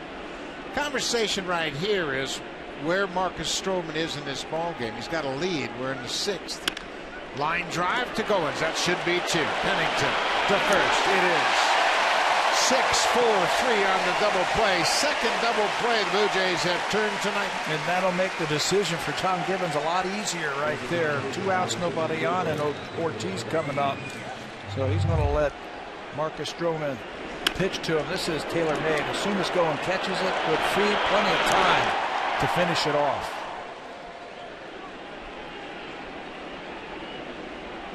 Blue Jays turned 7 double plays in the 3-game series in Atlanta. They have 2 tonight. You know, I think that's a big difference we have seen with Marcus second half of his season last year, where he de-emphasized the strikeout. And what that'll do is certainly it'll engage your infielders, but it also will keep the pitch count down. And using that 2-seamer now gets him a lot of easy outs. He had a new pitch that he could work with, the little 2-seamer, where you can get the ground outs. And he learned how to take something off that 2-seamer.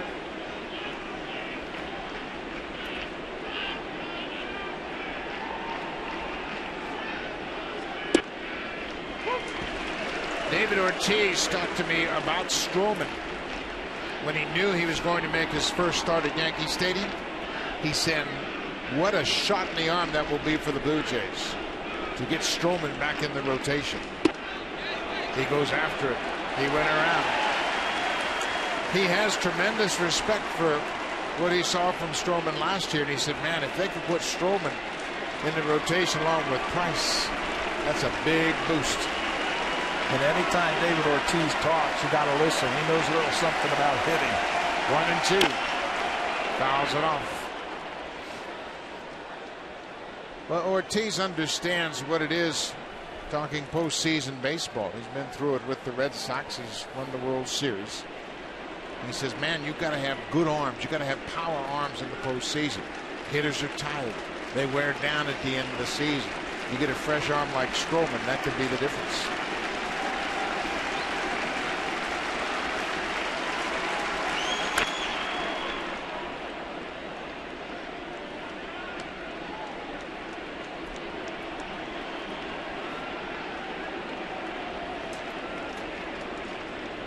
.24-year-old Marcus Stroman against 501 home run David Ortiz.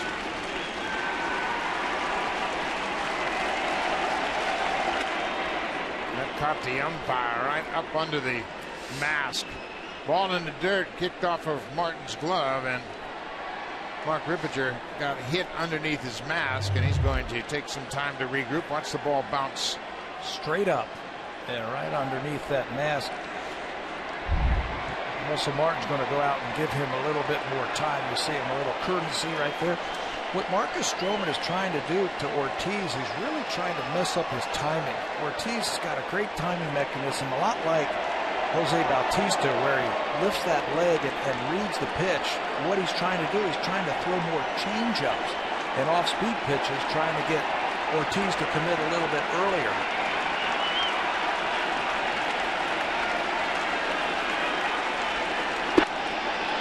That's a strike. Russell Martin couldn't believe that.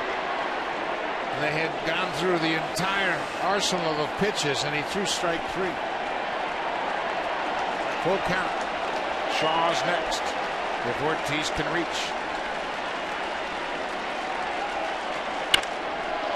Goins.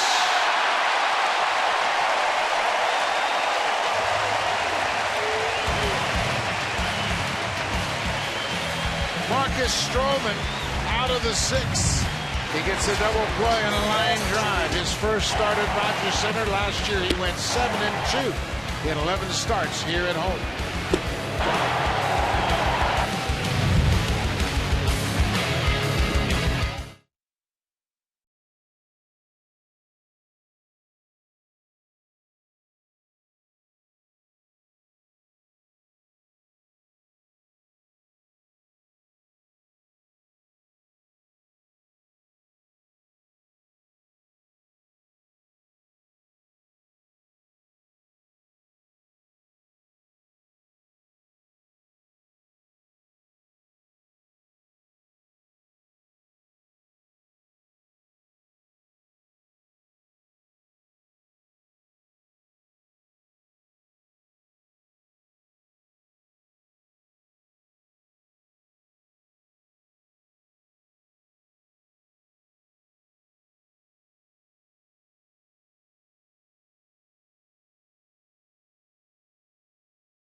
Both offensively with the triple and some great defense he's made today.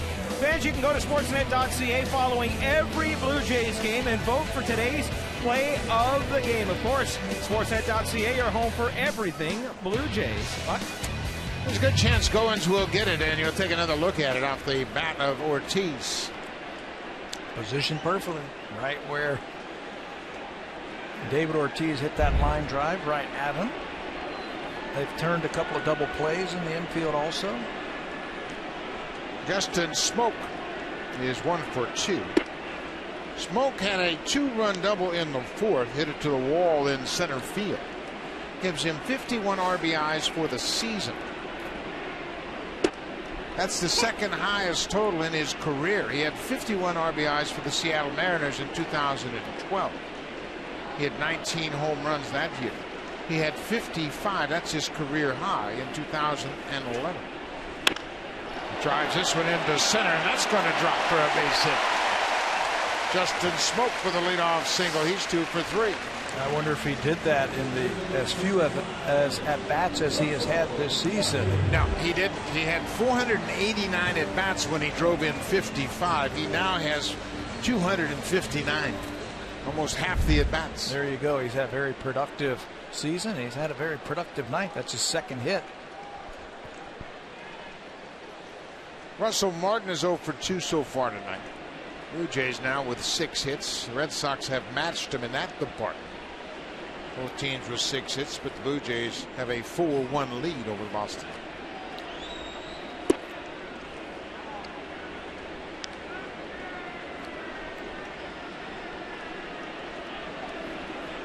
Rick Porcello, 3-1 since coming off the disabled list. He was on the DL with tricep tendonitis.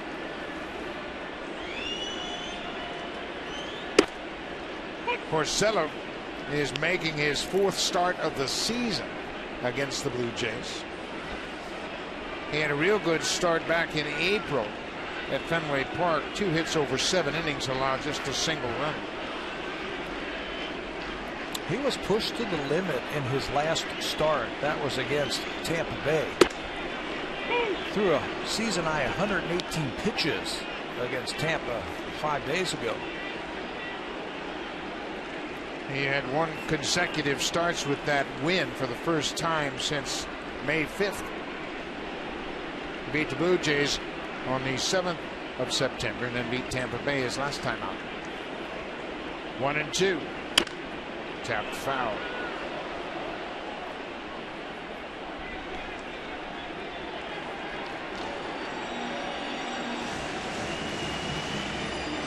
We're in the bottom of the 6th. The Blue Jays took a 1-0 lead in the 3rd. Scored a RBI ground out off the bat of Ben Revere. Kevin Pillar had doubled to start that inning. Smoke had a 2-run double in the 4th. Goins delivered with a triple.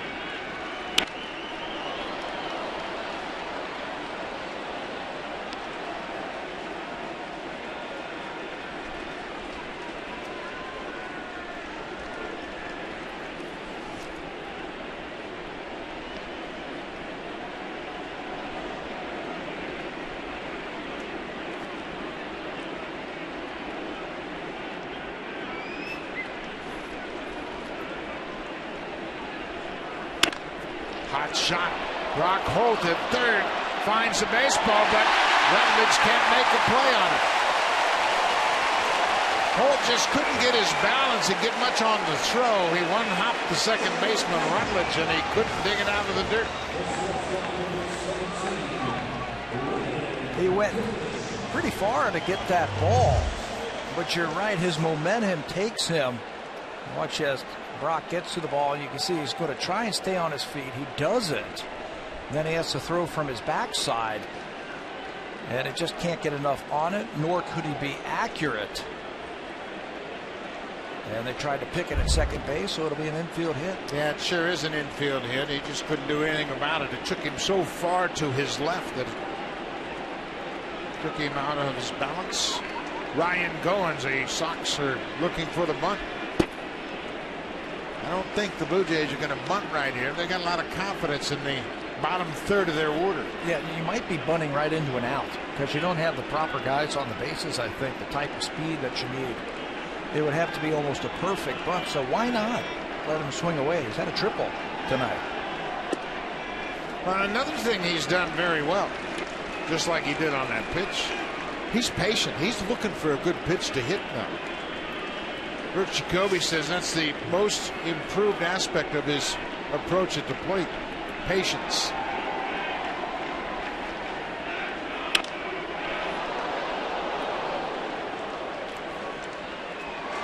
Goins is filling in for Tulowitzki at shortstop, and Troy is back from Boston. He flew up to Boston to see a specialist who gave him an opinion on that shoulder injury. And George Poulos, of course, is going to be very instrumental in Tulowitzki getting back to the field. Blue Jays miss his presence.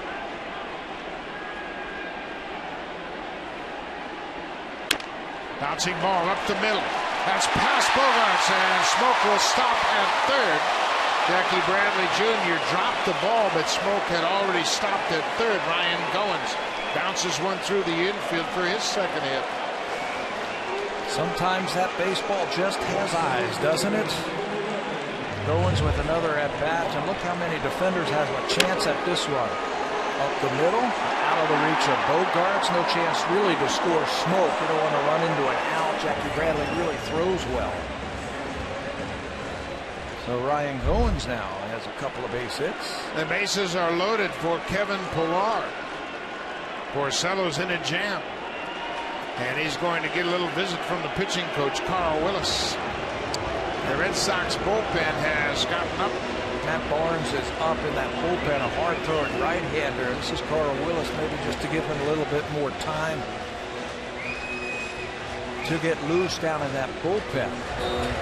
There is Barnes loosening up. You mentioned sometimes good fortune falls your way, and I think Goins was rewarded with that infield hit because of the approach he had at the plate. He forced Porcello to throw him a strike, and even though it was a good sinker ball, the baseball gods took care of Ryan Goins, and he gets an infield hit through the middle of the diamond. Well, that'll load up the bases with nobody out, and Kevin Pillar has got a chance to deliver a knockout punch here. Blue Jays have a 4-1 lead.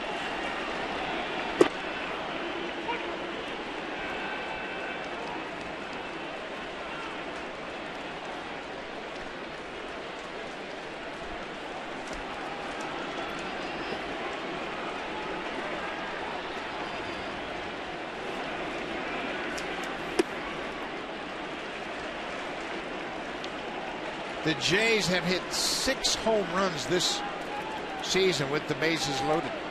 Edwin Encarnacion has hit 3 grand slams himself. Bautista, Smoke, and Devin Travis have the other 3. Ground ball. Bogaerts is going to come home. They get the force out on Smoke, and that's all they'll get. That's the first out of the inning.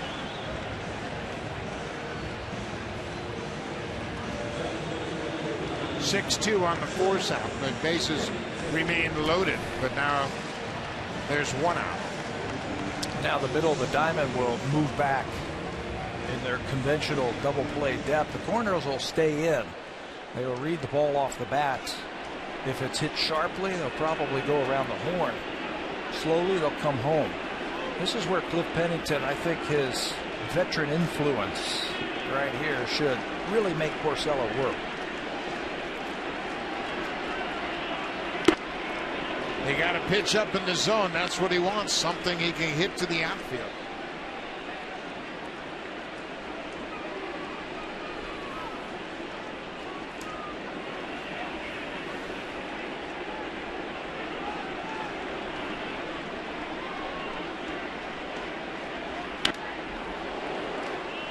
Well, last night it was an 0-2 pitch, and it was up just like those last 2 pitches from Porcello. And look what he does with it. Turns on that one. Gets the bat head out. It's a big 3-run home run for the Blue Jays. The big hit in another Jays win last night. The big hit for Pennington. He also had a big home run in New York. Pennington was an everyday player for Oakland in 2010, 11, and 12. He was their everyday shortstop. He got to the postseason in 2012, played in the division series against the Tigers. Bounced, and that's going to score a run. Martin is in to score. That breaking ball bounced in front of home, and Swihart had it go off his chest protector. He has bounced a few of those breaking balls tonight, and Blake Swihart has done a heck of a job blocking them and keeping them in front of him. At this one, he just can't. The ball comes up on him. Bounces off the chest protector all the way back to the backstop. The Blue Jays going to get a run.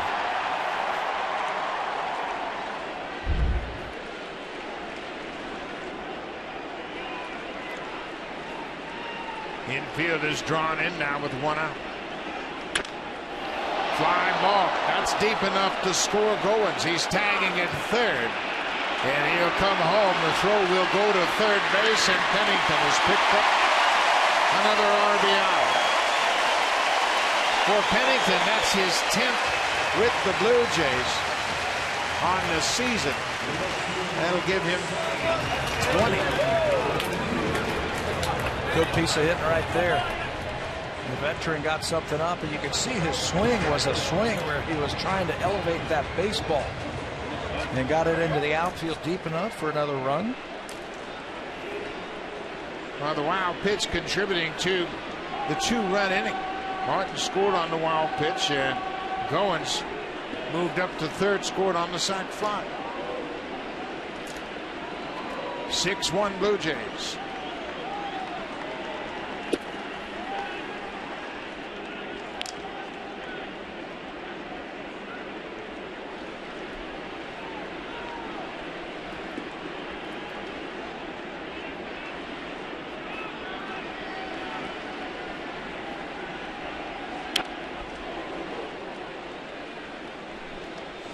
Porcello has thrown 110 pitches. Liam Hendricks loosening up for the Blue Jays. Marcus Stroman, 6 strong innings. Evans looking where they are in the Red Sox lineup. Bouncing ball up the middle. They better hurry. Just in time to get Revere, but the Blue Jays scored 2 runs in the bottom of the 6th. They score on a wild pitch and a sacrifice fly. 6-1. Marcus Stroman coming back out to start the 7th.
Last week, and a fantastic job. And speaking of minor baseball, Major League Baseball, attention to all baseball coaches.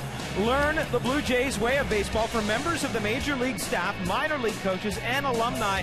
You can attend the Blue Jays National Coaching Clinic January 8th through 10th at Rogers Center. Learn baseball tips and drills that can take you back to your local baseball association. Go to bluejays.com/baseball academy for more. Buck? Thank you very much, Larry Davis. And Pat, you participate in that Baseball Academy. It's a very, very good opportunity for coaches. That's right. The last 2 seasons, 2 years I've been there, the coaches sign up now because it gets filled up very quickly. You can learn so much from so many of the alumni and the coaches and the instructors. They've been outstanding. So very worthwhile, I think, for youth coaches. Travis Shaw starts things off for the Red Sox. We saw Sandy Alomar Sr.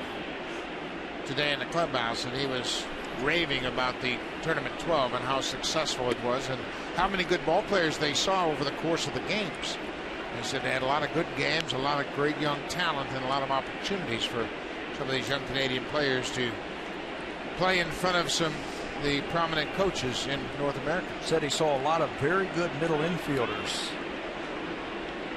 over the last few days. Boy, that little cut fastball is a beauty. Marcus Stroman has allowed 1 run on 6 hits as he starts the 7th inning. Jam. Goins has to wait on it, unloads in a hurry, in time. 1 out. Let's check in with Jamie Campbell. He's got an update for us.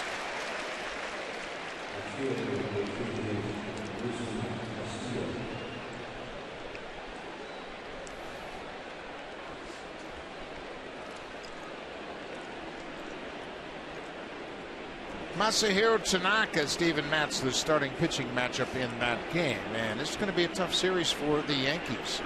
The Mets have all of a sudden become the #1 team in New York. Tanaka has given up 2 runs on 5 hits. Steven Matz just 1 run on 7 hits. It'll be Michael Pineda and Noah Syndergaard tomorrow afternoon. And then in the series finale, it'll be the Sunday night ESPN game. CC Sabathia and Matt Harvey. Great pitching matchup.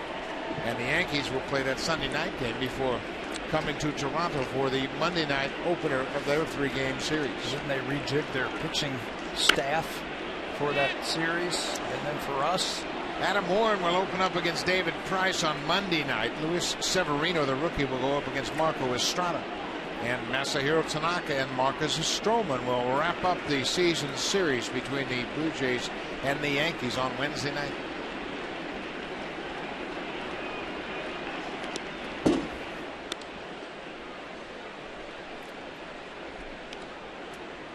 Marcus Stroman has thrown 94 pitches, and you bet they're going to have a short leash on him. He's ahead of Rusney Castillo, a ball and 2 strikes. Ground ball, another ground ball to Goins, takes his time, 2 down.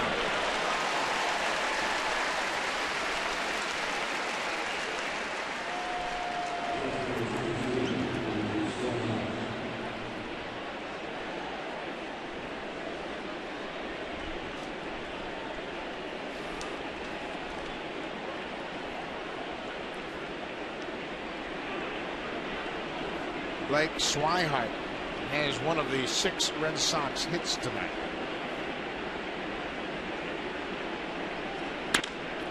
There's a liner to right. Bautista is there. What a quick inning for Marcus Stroman.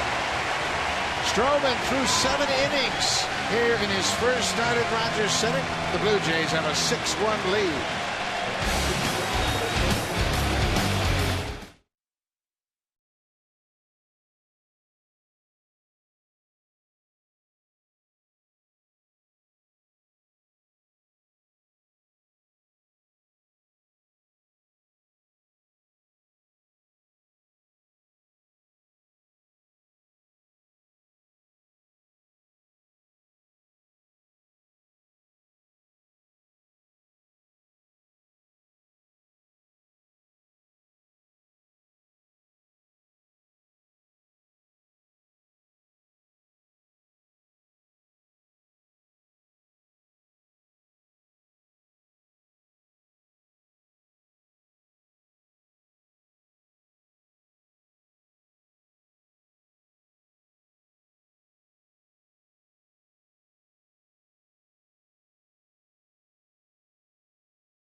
Giles, and if you can't make it to the game like these folks did, the new Sportsnet app has you covered. Keep up to speed with everything Blue Jays. Don't miss a pitch with our in-depth live game tracker, plus latest news, videos, and interviews on Canada's team.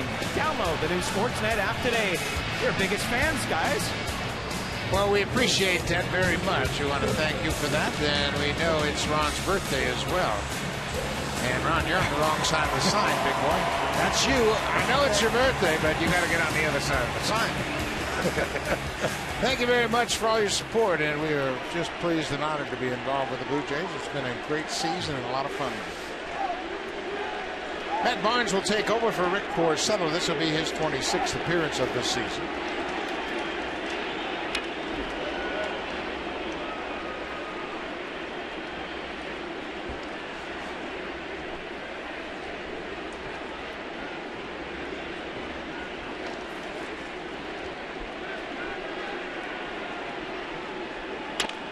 Off the end of the bat, up the middle. That's going to be tough. It'll be a base hit for Donaldson.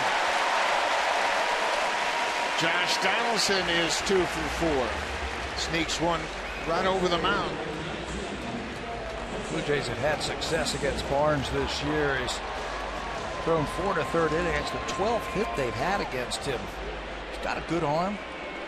He's been up and down a few times this season for the Red Sox. Jose Bautista, and he has certainly put a lot of power into his season this year. He's had another perfect night.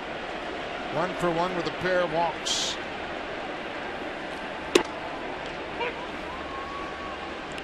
Blue Jays hitting .478 against Barnes in his previous 4 outings.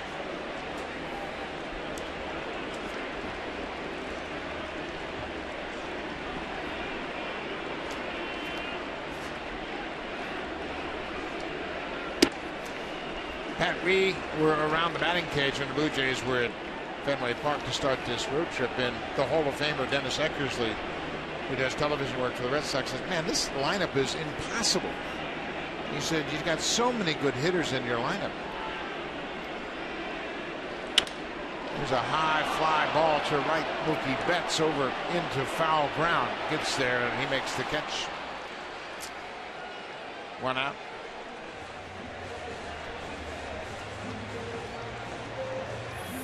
Save during the plumbing, heating, and electrical expert sale. Only at Home Hardware and Building Center locations. Homeowners helping homeowners with expert advice.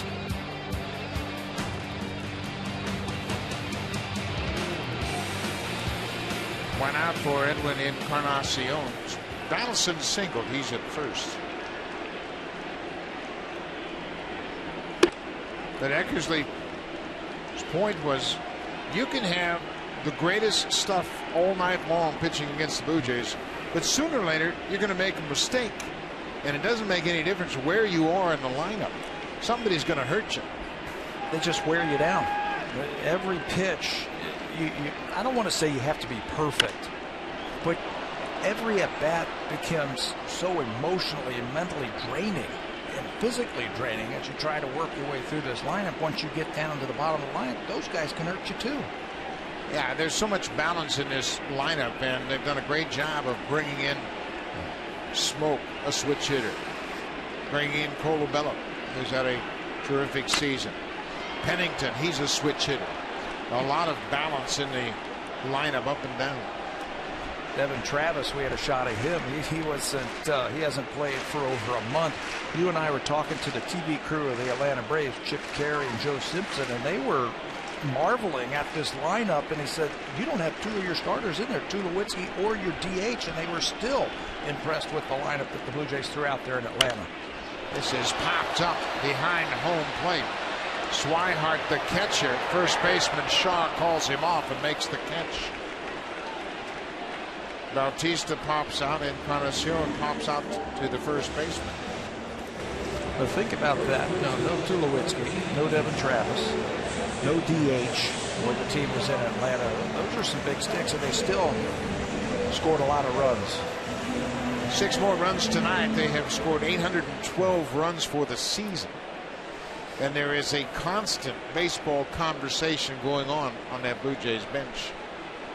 Pitchers are involved, hitters are involved, and there's always somebody talking about the subtleties of the game.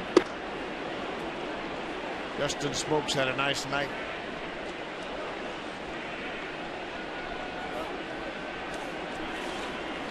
Mark Burley's veteran presence has been a positive influence on Marcus Stroman.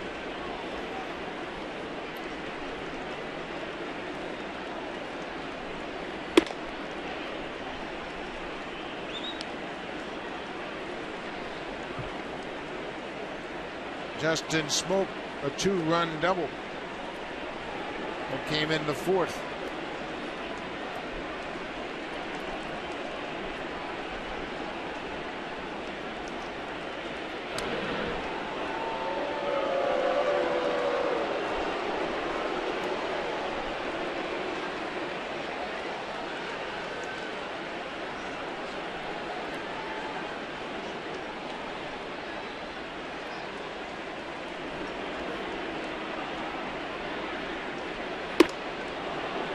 for another off-speed pitch.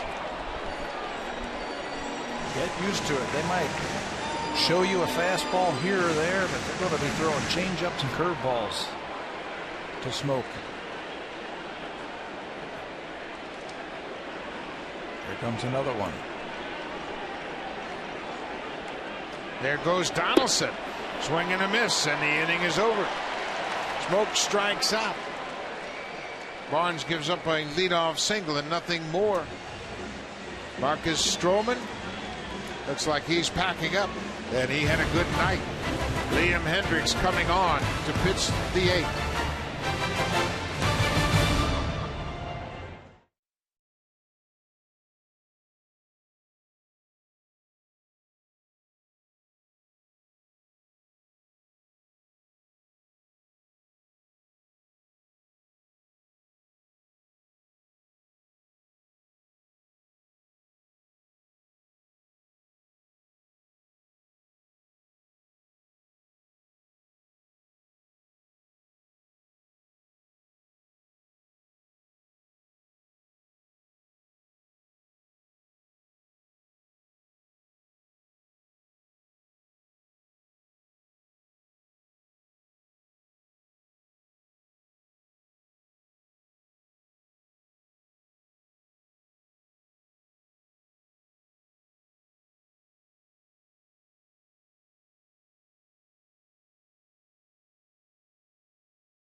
He threw 96 pitches, went 7 innings, scattered 6 hits over those 7 innings, and he allowed 1 earned run, walked 1, and struck out 3. Overall, another terrific start for Marcus Stroman. Yeah, 7 innings. He improved on that in 5 last time out, and just had the 1 bad inning. Much better tonight against a very good hitting Boston Red Sox team. He will turn it over to Liam Hendriks for the 52nd time. Liam comes into the ball game. Look at that earned run average at 2.5. He's undefeated with 5 wins.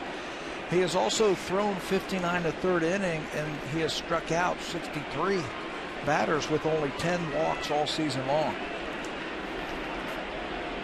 It'll be 8-9-1 for the Red Sox in the 8th inning. Blue Jays are up 6-1. Hendriks has had a terrific season, his first full season working out of the bullpen.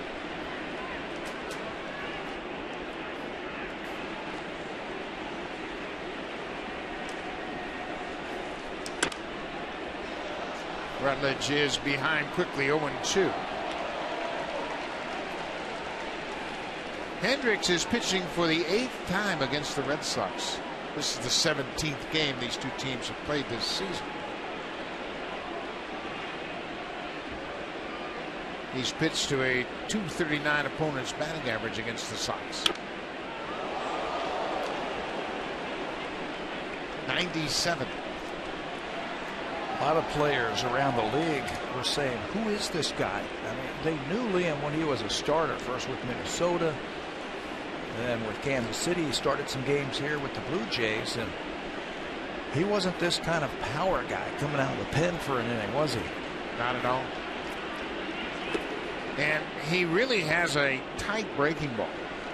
Again, in our conversation with David Ortiz in Boston, he said, you guys got that bullpen now. You got Osuna, you got Sanchez, and you got Hawkins, and now you got that guy from Minnesota who used to be a starter. He's nasty. and he was referred to when he was a starter. He just didn't throw this hard. But you see a lot of those swings where hitters will start and stop, get surprised by the velocity. It's on him. It's on him quick. He's got a nice, free, easy motion. All of a sudden that ball is right there. You can see that check swing from Rutledge. Fooled by that fastball.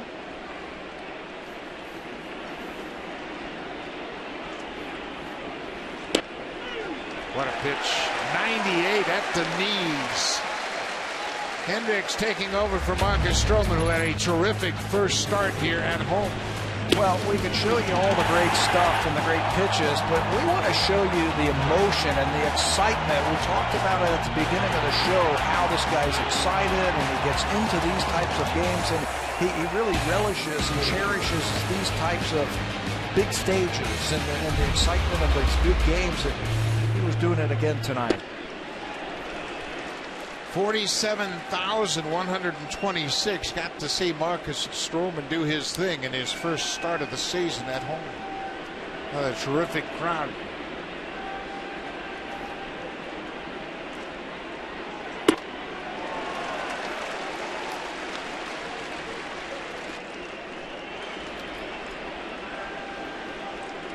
Liam Hendricks pitched on Tuesday down in Atlanta. He threw 12 pitches in his inning of work, had a couple of strikeouts against the Braves.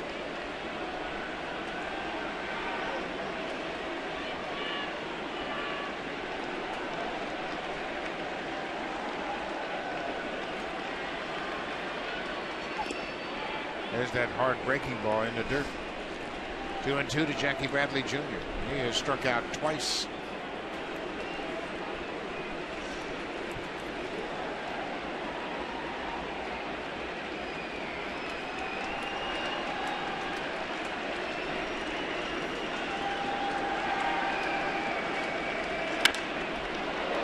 Fly ball into center. Pilar drifting back. Makes the catch. 2 down. This copyrighted telecast is presented by authority of Rogers Blue Jays Baseball Partnership and may not be reproduced or retransmitted in any form.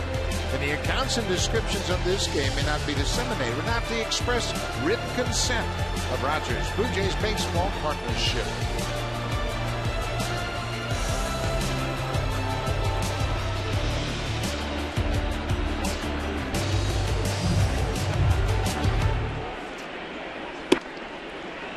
Marcus Stroman in line for the win tonight.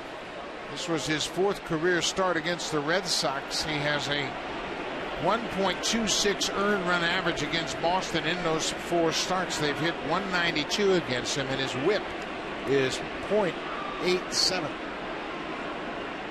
Give me your best. I'll show you my best.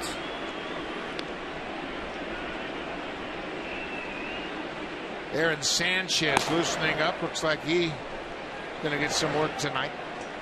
Stroman's numbers against Boston coming into this game through 3 starts. Only John Smoltz had a better ERA over 3 starts than Stroman. That's a base hit for Mets. Past Donaldson down the left field line. That'll be a 2-out double. Let's check in with Jamie Campbell.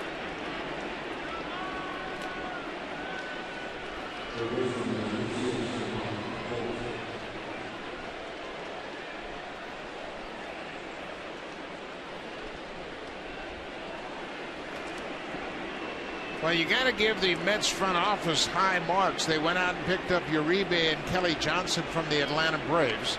They traded for Yoenis Cespedes with the Detroit Tigers, and David Wright got healthy and came back all at the same time, and that really energized their offense.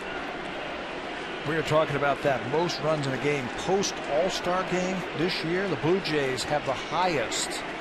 The Mets are right behind them at 5.5 runs a game. Red Sox are 3rd. The Yankees are 4th. And don't look now, but the Texas Rangers, they're 5th, and they have moved into first place in the West.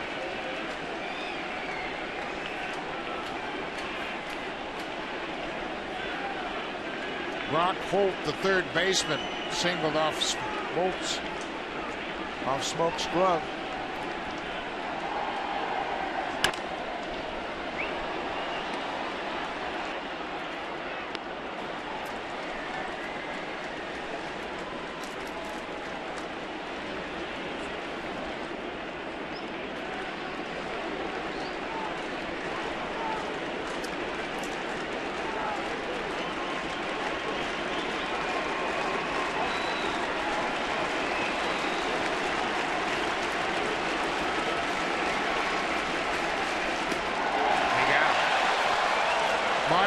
That's it. He goes to first to complete the strikeout. Hendricks strikes out 2 in his inning of work.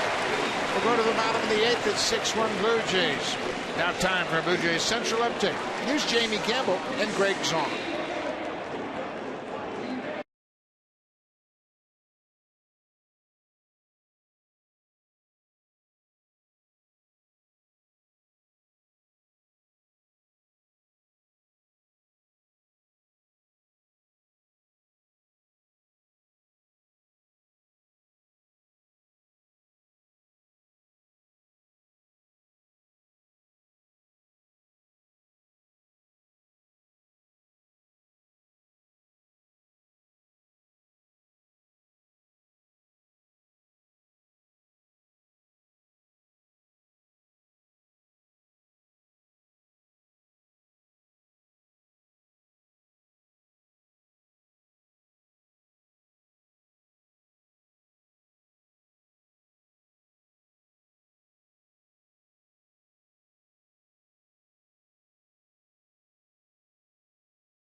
Newfoundland and 1 in Vancouver, BC, and they have been making their way across Canada to celebrate Canada's team with a 22-day countdown to the final home game of the season.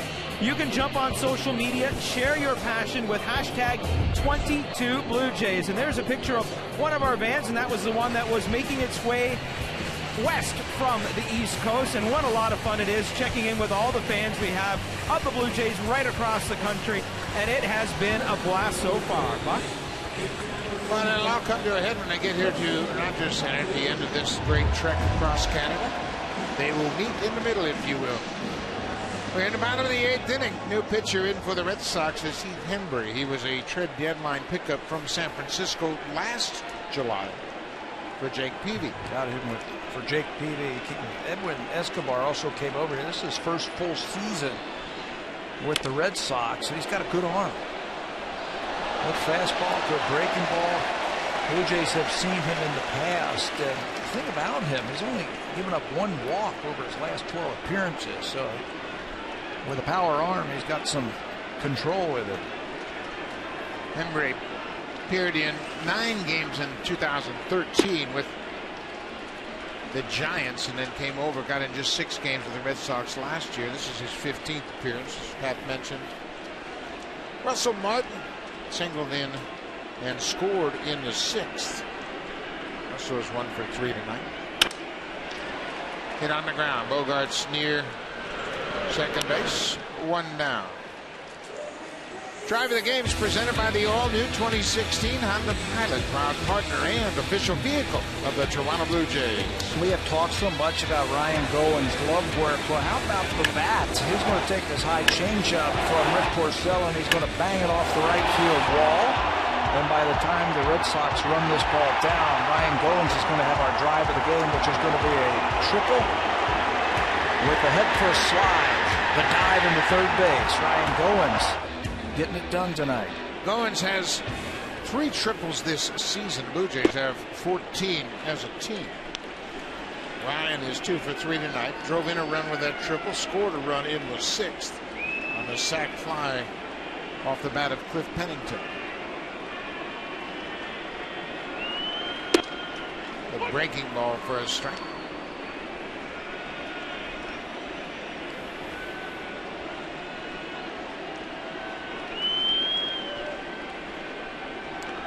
Ryan is playing in his 114th game this season. First extended opportunity he's had to play in the big leagues. Came in with 327 at-bats. It's now up to 330 at-bats. Most by far that he has had. And with each at bat, each day that goes by, you can see the confidence growing. Well, he's getting reinforcement of the instruction he's getting from Eric Owens and from Brooke Jacoby. They say this works, trust me. But now he's seeing it. He gets a chance to test it out.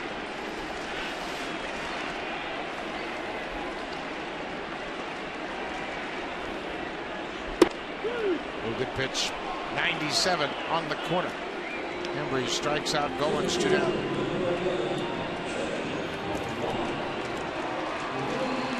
Sometimes you just got to tip your cap to the pitcher.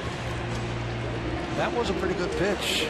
You mentioned the speed, but where it was, too, a blazer right on that outside corner. Kevin Pillar scored the first run of the ball game in the third. He had a leadoff double. He was sacrificed to third base by Cliff Pennington, and he scored on a ground out by Ben Revere.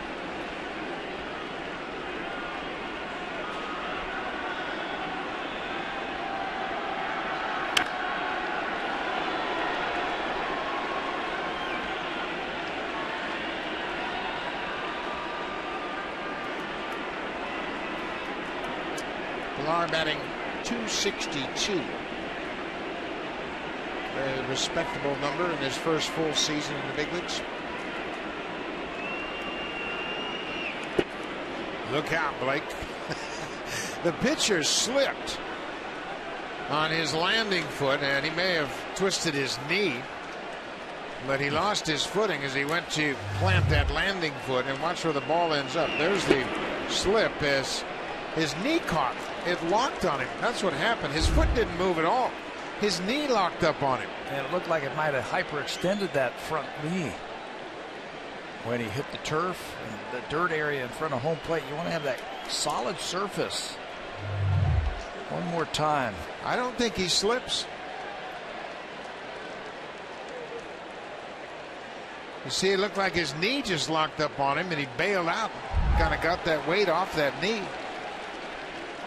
It was a very unusual landing on that front knee. I think he's got a lot of doubts. I don't know if he should throw this pitch. Yeah, I don't throw it 100%, because I'll tell you, if you're thinking about that landing knee, you got some doubt, you're going to start changing that arm angle.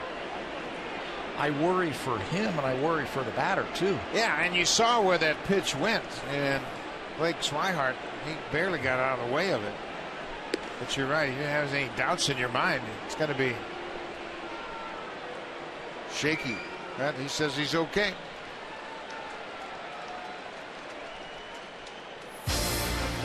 The all-new 2016 Honda Pilot, proud partner and official vehicle of the Toronto Blue Jays.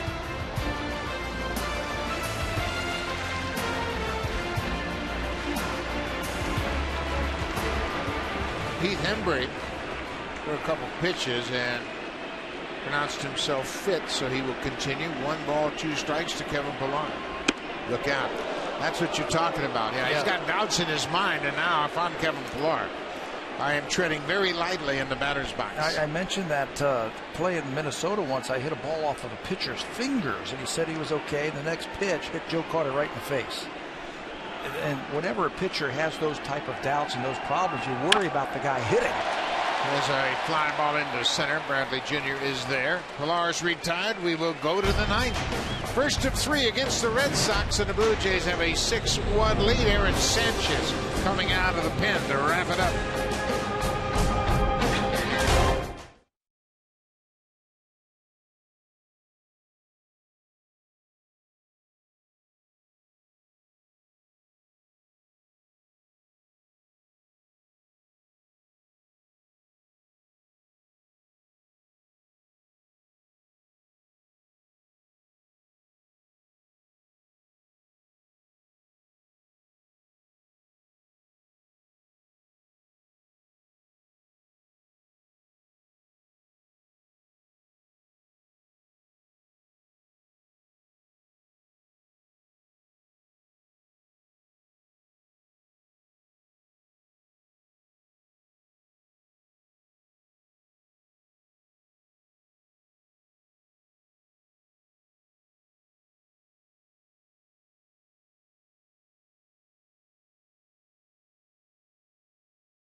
Cruiserweight Championship against Sting. Seth Rollins must also put the United States title on the line against John Cena. WWE Night of Champions live on the WWE Network. Subscribe today for only $11.99 a month. Call your TV provider or visit WWE.com/Canada. Buck, I'm assuming this is not the Sting that was in The Police. I don't think it is. He would be a little bit too old for that kind of action. We made it to the 9th inning, and Aaron Sanchez has come out of the bullpen. Liam Hendricks had a couple of strikeouts in his inning of work. Now Sanchez is on. Aaron worked 3 days ago and picked up that 6th loss of the season to make his season record 7-6 with his .310 earned run average. It was an Andrelton Simmons single off of Aaron. That was the walk-off winner in Atlanta.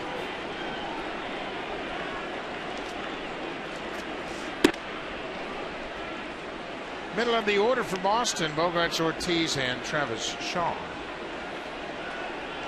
Xander Bogaerts 1 for 3 tonight.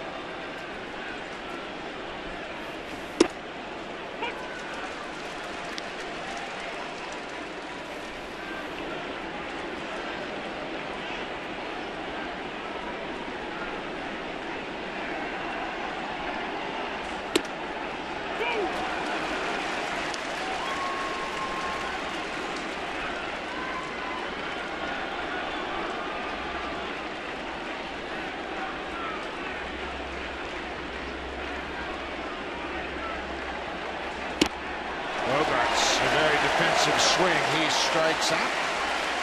1 down. Now for a preview of what's coming up on Sportsnet Central. Here's Brendan Dunlap and Carly Agro.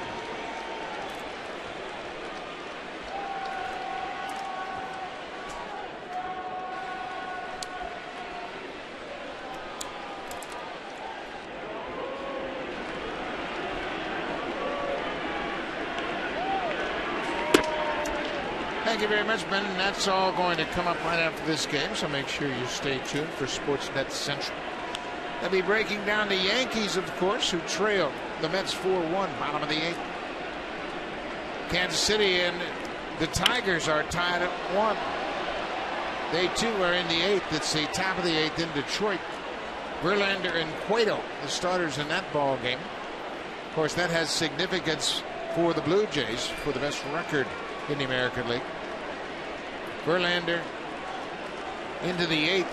He's allowed a run on 4 hits, struck out 6. Cueto has bounced back. He's had a good outing tonight.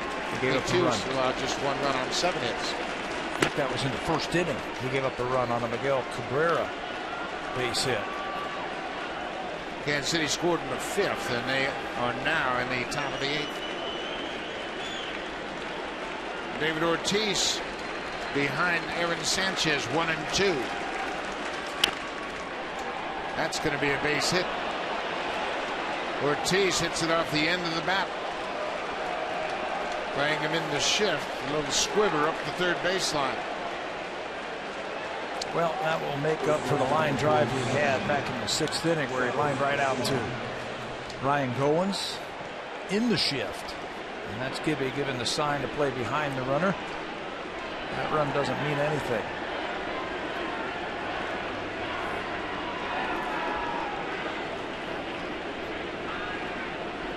The Red Sox have 8 hits. Blue Jays have 9.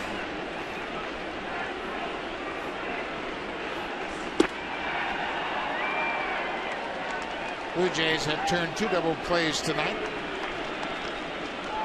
We got Bogaerts on a 6-4-3 double play in the 6th. Got Ortiz on a 4-5-3 double play in the 4th.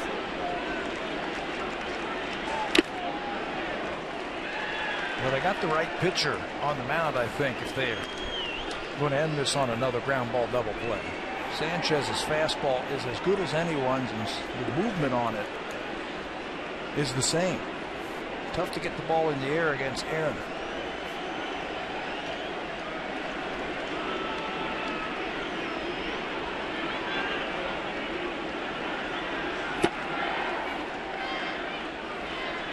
Aaron turned 23 on Canada Day, July 1st. Marcus Stroman, the starter, is 24. Osuna, the closer, is 20. a terrific core of young pitchers in the middle of this Blue Jays pitching staff. Martin does a good job of getting the glove on that ball in the dirt. 3-1 now to Shaw. The Red Sox have had a disappointing season, but the young players like Mookie Betts and Xander Bogaerts certainly bright spots in an otherwise disappointing season. We've got some young players that other organizations really coveted. They kept asking for those guys in trades. Smoke with a terrific play. Diving to the glove side, takes a hit away from Shaw. That's why you saw John Gibbons tell Justin Smoke, hey, that run doesn't mean anything. Play behind him for that reason right there. Take away a base hit. If you're holding them on, that's a single to right field, but you play behind them and you take away a hit. David Ortiz thought that was a pretty good play too.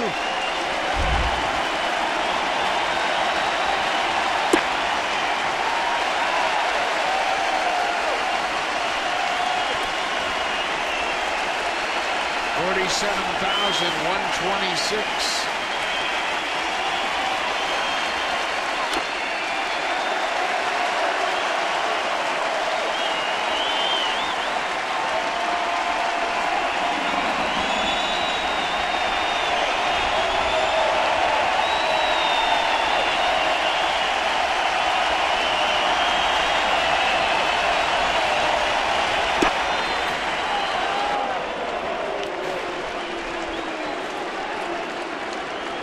The Blue Jays looking for their 85th win.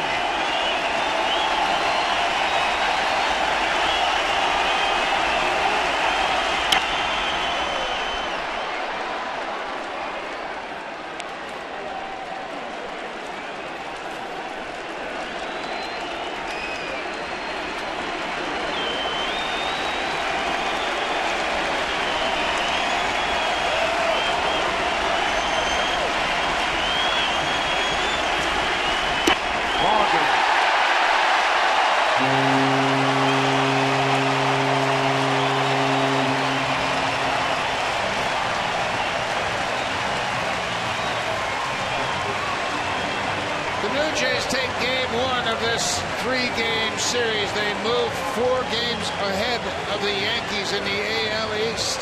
Marcus Stroman wins his 2nd game of the season. He is the story, I think, of the game tonight. 7 innings, 6 hits, just 1 earned run, a walk, and 3 strikeouts. He was in control against a very hot team, the Boston Red Sox. They told you that they have scored the 3rd most runs since the All-Star break, averaging a game. The Blue Jays shut him down with some great pitching. Stroman, Hendricks, and Sanchez to win game 1.